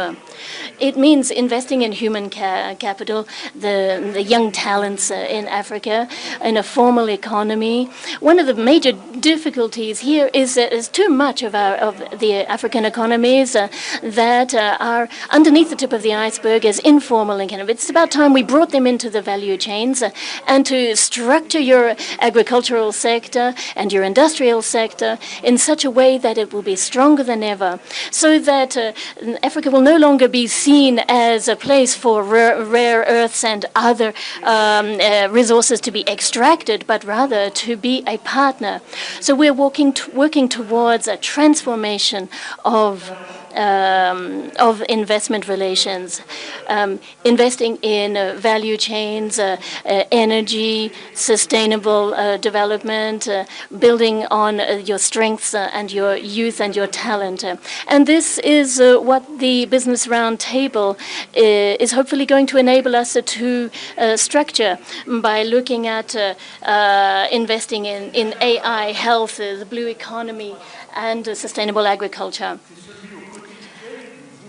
So what we need to do is look at the partnership that we want together through a logic of investment. And this is where we see this agenda of prosperity and sovereignty altogether. Getting Africa forward on the economic level and autonomy. D'avoir plus d'autonomie stratégique par ce partenariat et de réduire nos dépendances, je dirais, aux deux grandes économies qui veulent en quelque sorte tout capter. Et donc cet agenda est commun. Ça n'est pas la France et l'Europe aujourd'hui qui vient mobiliser la totalité des terres rares, des minerais critiques ou des matériaux pour complètement capturer le marché mondial. Ça n'est ni la France ni l'Europe qui viennent vous donner des impériums en termes de solutions de sécurité. Ne vous trompez plus, ce temps est largement passé. L'agenda européen a pour intérêt de vous voir réussir sur le plan de la prospérité et de la souveraineté, parce que c'est le même que le nôtre. Si vous réussissez sur la souveraineté en matière d'intelligence artificielle, d'agriculture ou d'industrie, vous nous aidez à réussir parce que vous nous offrez aussi d'autres solutions, parce que vous offrez un avenir à vos populations, parce que vous réduisez la migration subie, qui est aussi un problème pour vos pays, parce qu'il fait fuir les talents, en même temps qu'il apporte une solution à l'agenda de l'Europe. Et donc, je veux ici qu'il y ait un réveil collectif. Quand on parle de tout ça, ce n'est pas un agenda univoque d'une Europe qui regarderait l'Afrique comme un continent qu'elle devrait aider. C'est celui d'un partenariat d'égal à égal, parce que vous aider à réussir, c'est la condition pour notre réussite. Et nous voulons le faire ensemble, de manière respectueuse, lucide et courageuse. C'est pourquoi, pour le réussir, on a voulu mobiliser les secteurs privés. Et hier, on a annoncé, ce qui est une première, grâce à ce forum d'affaires, 23 milliards d'euros d'investissement privés, d'investissement d'entreprises, de fonds d'investissement, du secteur totalement privé en Afrique. Ces 23 milliards d'investissements, ce sont 14 milliards d'investissements des entreprises françaises dans les pays africains et 9 milliards d'investissements des entreprises et business leaders africains sur le continent. Cette réalisation en elle-même, c'est un vrai choc qui illustre la force de ce que je suis en train de vous dire et le fait que c'est aussi un sommet d'action. Tout ça doit passer par des choses simples qu'a dit le Président, un nouveau paradigme de croissance. Des pays qui développent une stratégie de valorisation de leurs ressources, d'agriculture et d'industrie plus forte, mais aussi d'une politique fiscale et budgétaire qui soit plus cohérente avec cet agenda. Ensuite, c'est de réussir à mieux mobiliser nos financements internationaux. Le FMI, la Banque mondiale, comme on l'a fait ces dernières années avec les droits de tirage spéciaux, ma chère Kristalina, ensemble, la remobilisation de ces plus de 100 milliards de droits de tirage spéciaux vers l'Afrique pour mieux mobiliser cet argent et un meilleur effet de levier. Et enfin, comme l'a dit le Président, c'est de bâtir au niveau de l'Afrique une vraie stratégie de garantie sur les premières pertes et de s'appuyer sur l'instrument aujourd'hui dit APT, basé à Nairobi, qui va permettre justement, et c'est ce que nous allons nous engager à faire à vos côtés, la France rentrera au capital d'APT et nous mobiliserons à vos côtés les solutions pour que APT puisse jouer son rôle plein et entier à l'échelle du continent pour porter les premières pertes. Cette stratégie, c'est celle d'un nouveau paradigme financier, celle qui permet de se battre pour la prospérité du continent et pour son autonomie stratégique.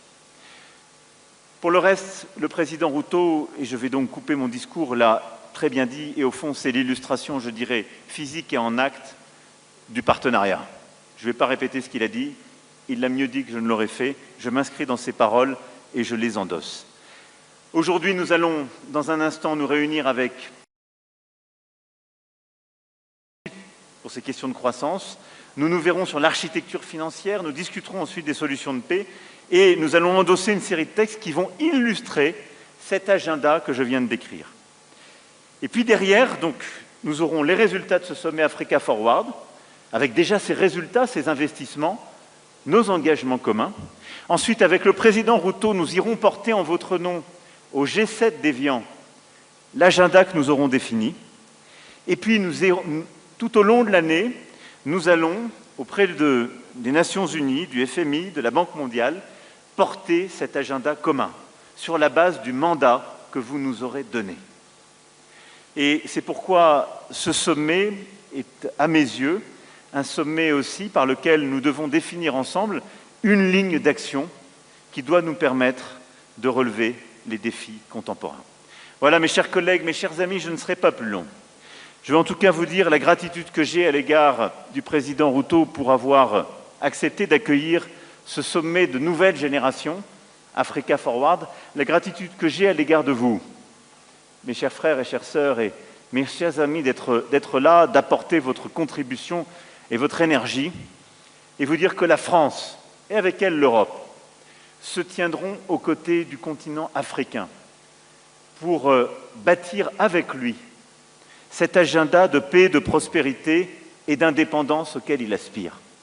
De le faire avec beaucoup de respect et d'humilité, de le faire au service de ce continent qui est le plus jeune du monde et qui, l'année dernière encore, a eu la croissance la plus forte au monde et qui n'est pas simplement un continent d'avenir, mais déjà un continent du présent. Soyez fiers de ce que vous êtes. Moi, je suis très fier d'être à vos côtés et d'essayer humblement de construire avec vous cet agenda sur lequel nous investirons ensemble et nous réussirons ensemble. Vive l'Afrique et vive l'amitié entre l'Afrique et la France. Merci beaucoup.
Africa is not waiting.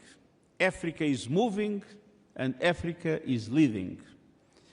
African continents are driving one of the defining debates of our time on how to reform a global financial architecture designed in 1945 for a world that no longer exists.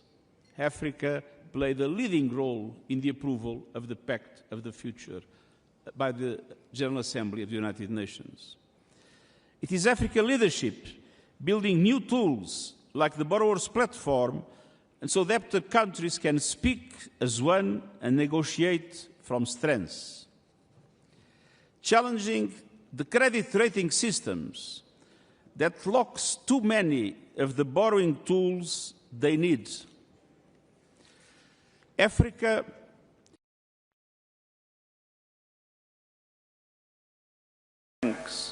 to mobilize private capital at scale and to deliver relief from the debt burden crushing developing economies.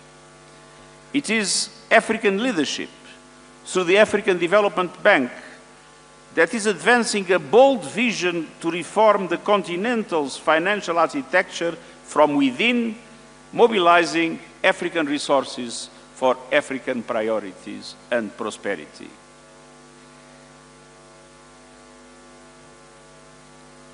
Africa is driving a UN framework convention on international tax cooperation so that countries are no longer cheated out of what is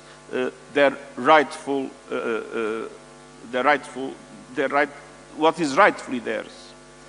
And I want to praise the African leaders that have understood that is absolutely essential also to do everything with the adequate policies and strategies to mobilize a much stronger share of national resources in order to be able to accelerate the development of the continent.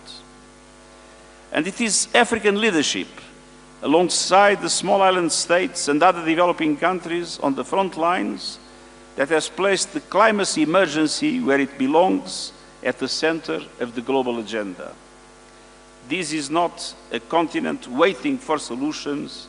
This is a continent producing them. But let us be honest about what stands in Africa's way.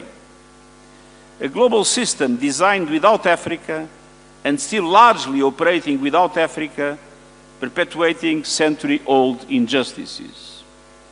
A continent of more than 1.5 billion people with no permanent seats on the UN Security Council, as was referred by President William Ruto.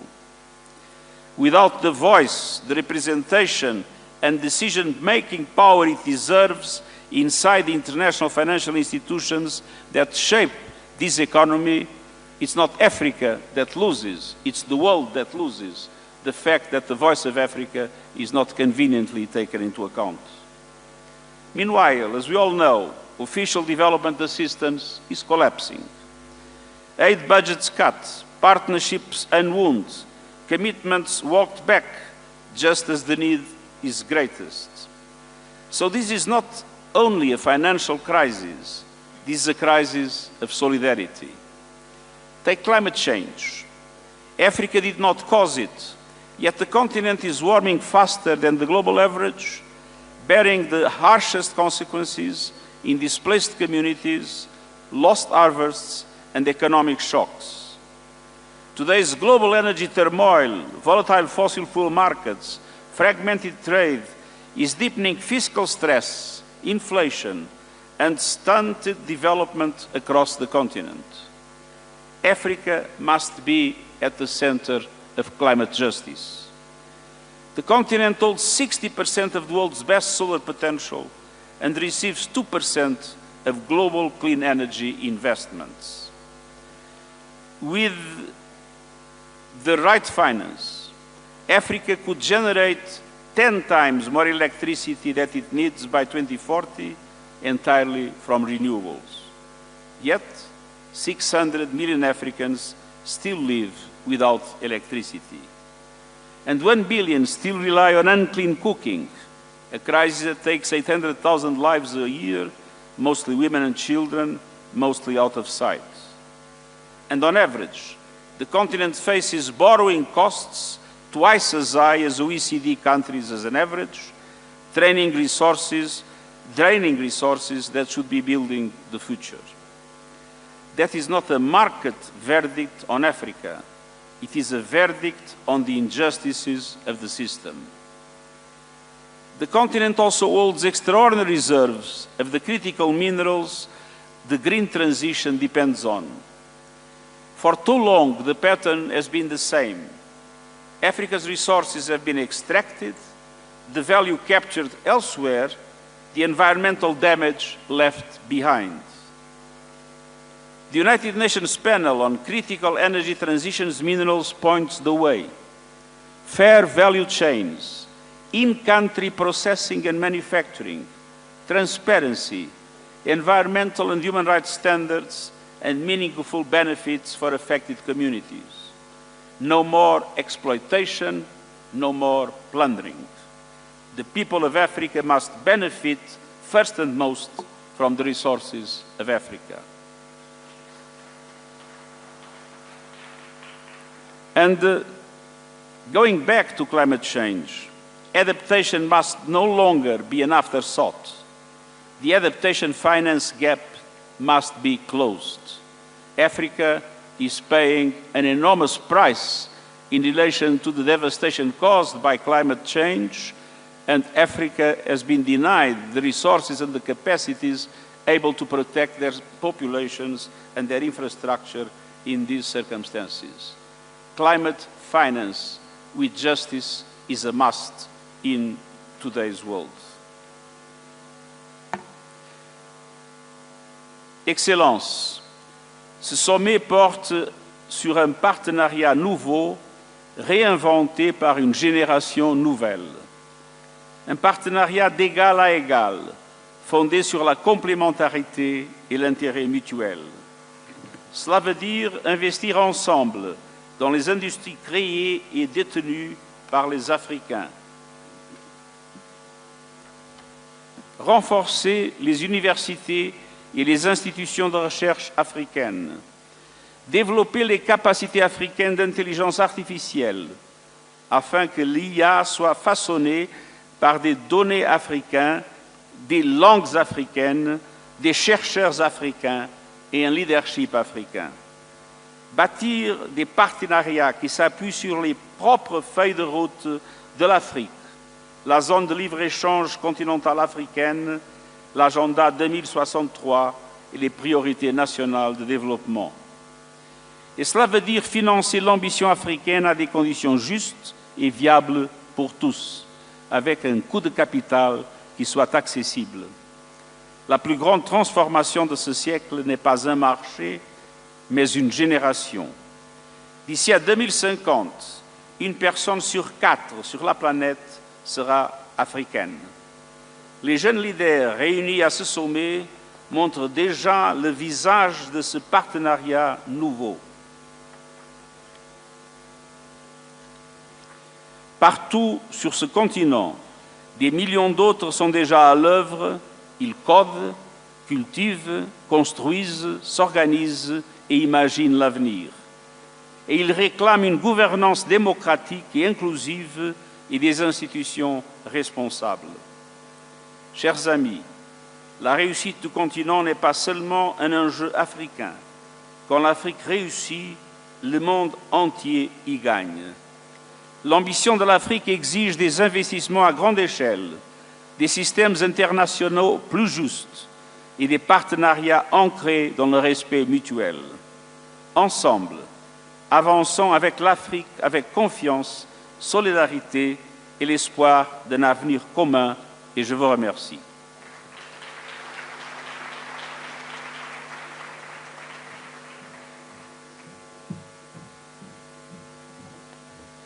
Another big round of applause for His Excellency. Thank you so much. And now I'd like to welcome our next speaker, who is a distinguished African diplomat, currently leading Africa's premier continental institution. He's a steadfast champion of continental integration and multilateral cooperation. Please welcome to the stage His Excellency Mahmoud Ali Yusuf, Chairperson of the African Union Commission. Excellence, Monsieur William Ruto, Président de la République du Kenya. Excellence, Monsieur Emmanuel Macron, Président de la République française, co-initiateur du sommet Africa Forward. Excellences, Mesdames et Messieurs les chefs d'État et de gouvernement. Excellences, Monsieur le Secrétaire général des Nations Unies, Mesdames et Messieurs. D'emblée, j'aimerais adresser nos remerciements au Kenya pour l'accueil de cet important événement. À travers cette rencontre, le Kenya et la France souhaitent impulser à l'Afrique une dynamique de progrès. En effet, l'Afrique doit se positionner pour peser sur les décisions globales. La géopolitique internationale est perturbée. L'économie mondiale vacille. Le multilatéralisme et la sécurité collective sont remis en question. Dans ce contexte incertain, notre continent se doit d'être aux avant-postes de l'alternance. Il est indéniable que l'Afrique possède des atouts majeurs. Démographie et jeunesse, terres et ressources minières, énergie renouvelable et hydrocarbures. En effet, transformer le continent résidera certainement dans la transformation de ces atouts en avantages comparatifs. Diversifier nos économies, industrialiser et innover, voici les recettes du succès. Une productivité accrue et la maîtrise des chaînes de valeur. Excellences, Mesdames et Messieurs, il est possible aujourd'hui d'acquérir les technologies à moindre coût, de former les jeunes et nos femmes. Certes, l'énergie restera le principal cheval de bataille. Son abondance et sa disponibilité à prix coûtant est nécessaire. La compétitivité de nos économies passera aussi par l'accès au capital bon marché et à la soutenabilité de la dette. Elle est estimée aujourd'hui à 690 milliards de dollars, avec près de 90 milliards de flux financiers illicites et 75 milliards de surcoûts annuels. Il est temps que nos propres institutions financières continentales montent en puissance. C'est sur eux que nous devons nous appuyer pour le financement de nos infrastructures. Excellences, Mesdames et Messieurs, vous connaissez parfaitement ces défis. Les solutions viendront de la cohérence de nos politiques, de l'engagement sans réserve de nos États membres et de la stabilité à travers le continent. Les institutions multilatérales sont appelées à être proactives. les partenariats plus équilibrés et le co-développement, un principe fondamental de la gouvernance mondiale. L'Afrique se tient prête à assumer davantage cette responsabilité sur la scène internationale et en particulier au sein du Sud global.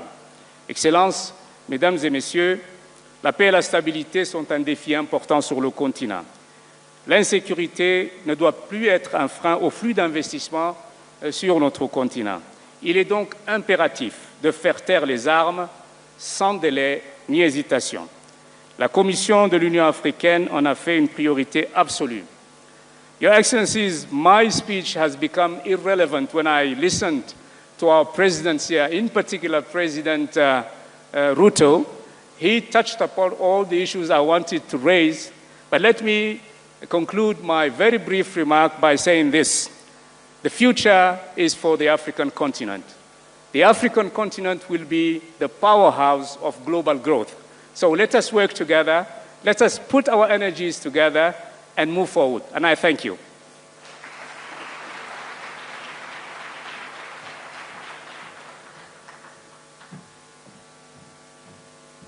Another big round of applause for His Excellency. Thank you so much. Your Excellencies, please allow me to briefly highlight the high-level roundtable discussions that will continue throughout the day. Immediately following the opening session, we'll proceed to the high-level plenary on energy transition and green industrialization in the adjacent room, Savo B. It's just right next.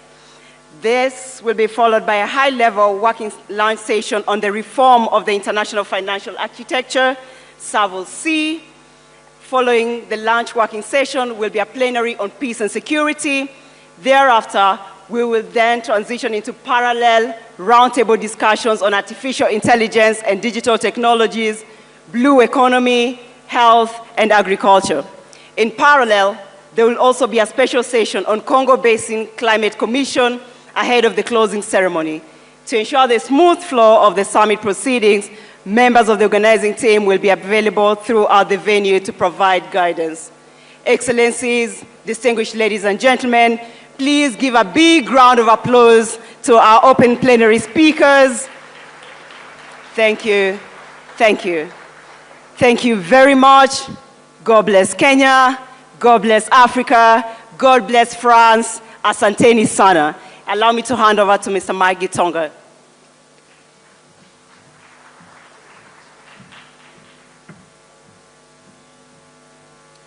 Thank you, Vivian. Let's give a clap for Vivian for great moderation.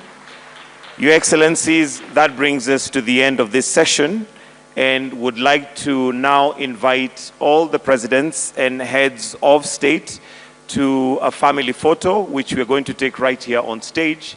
So I'll kindly request that all the Excellencies for a family photo before we exit. All presidents and heads of state to kindly just be here on stage for a family photo.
After the photo, I'll kindly request that we give the heads of state room to leave.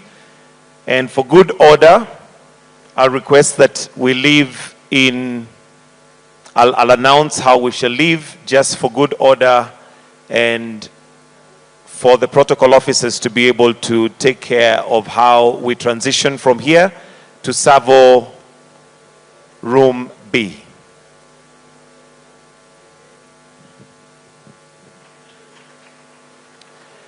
Your Excellencies, with your permission, we'll now be going to Savo Room B, but allow me to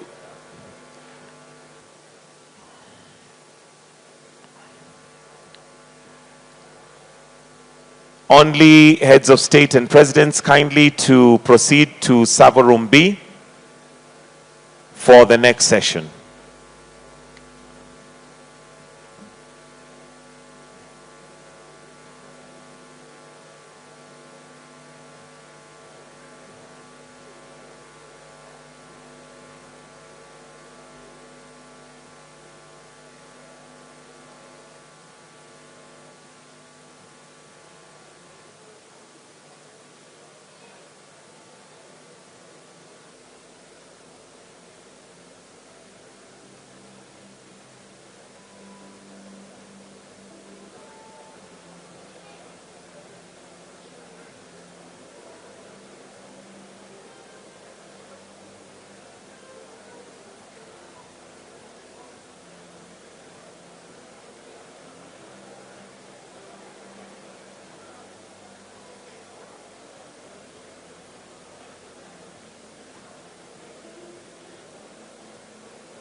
I request please all standing kindly leave the room. All that are not inside, please let's kindly exit the room to allow the session to begin. Kindly, protocol officers, security, kindly let's exit the room so that we can begin.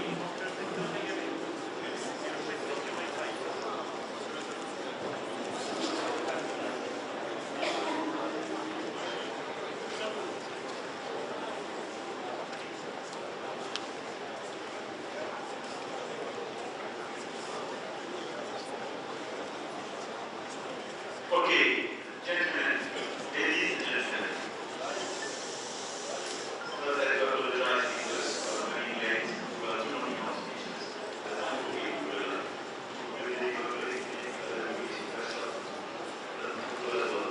So, thank you, Your Majesty, head of state and government, and business leaders for being here.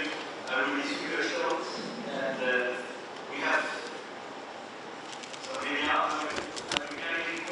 after this tour to leave the room. You leave the room. I use this opportunity to say that we will start now the session and we will try to finish at 12:30. And for the leaders, we will slightly delay the other session on financial architecture at 12:45. I will.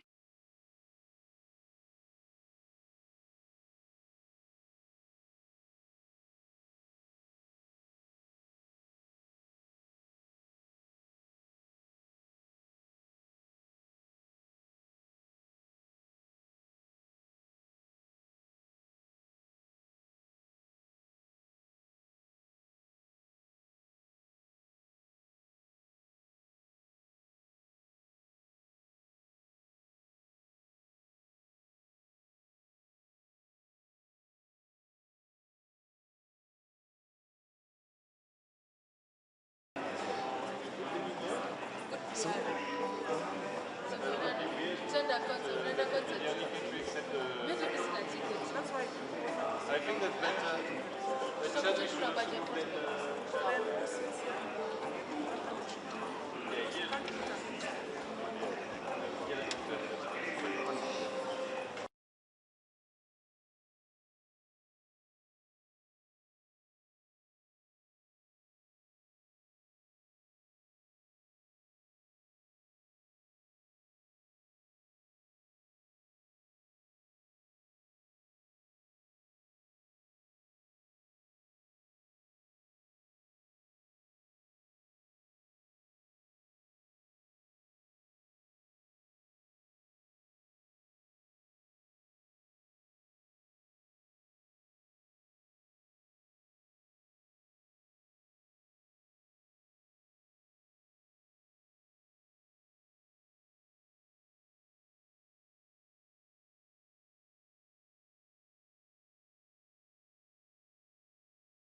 At this time is kindness and compassion and support each other. Apart from, of course, the legal obligations. We can say confidently that this phase of the operation was successful. As you have heard from Prime Minister Sanchez, all of the passengers have disembarked and left Tenerife. And MV Hondius, the ship, is now on its way to the Netherlands. Almost 150 people from 23 countries were on this ship for weeks in what must have been a very frightening situation. Even some of the passengers were facing mental breakdown. They have the right to be treated with dignity and compassion.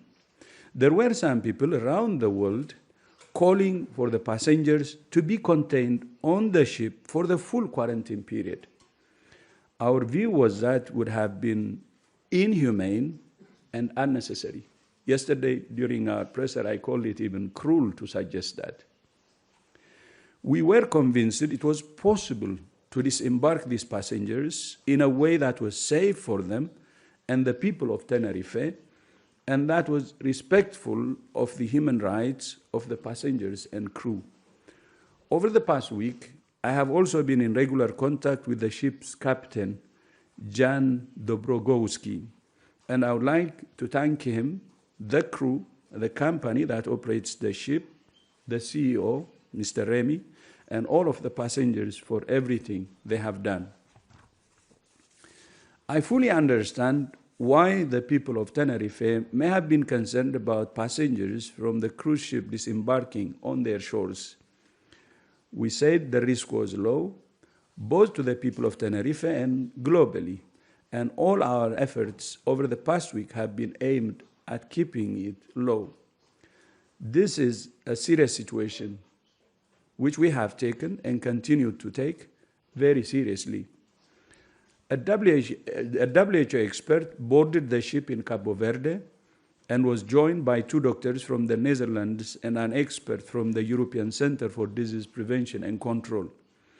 And WHO's assessment continues to be that the risk to her health globally continues to be low.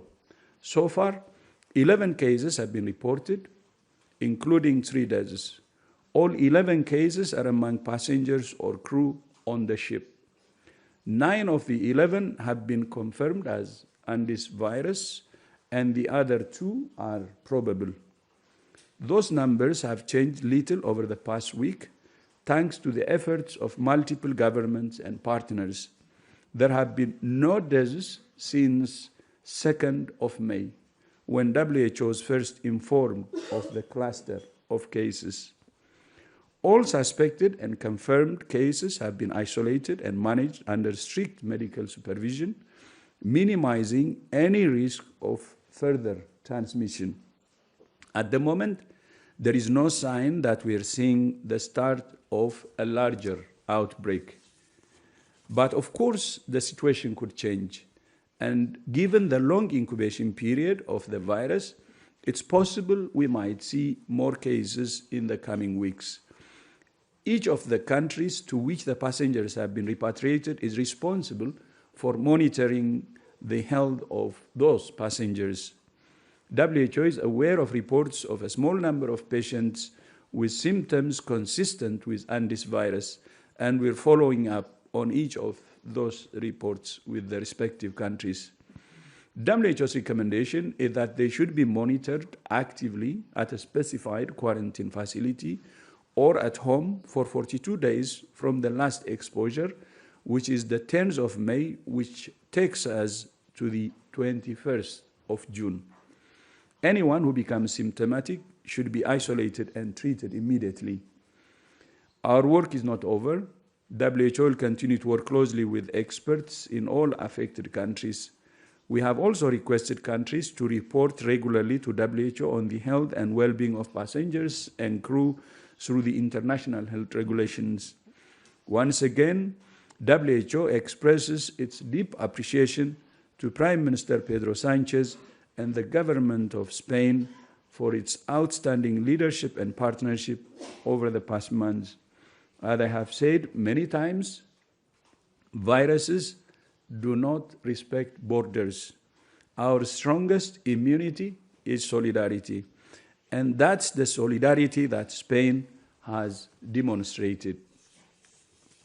It gives me great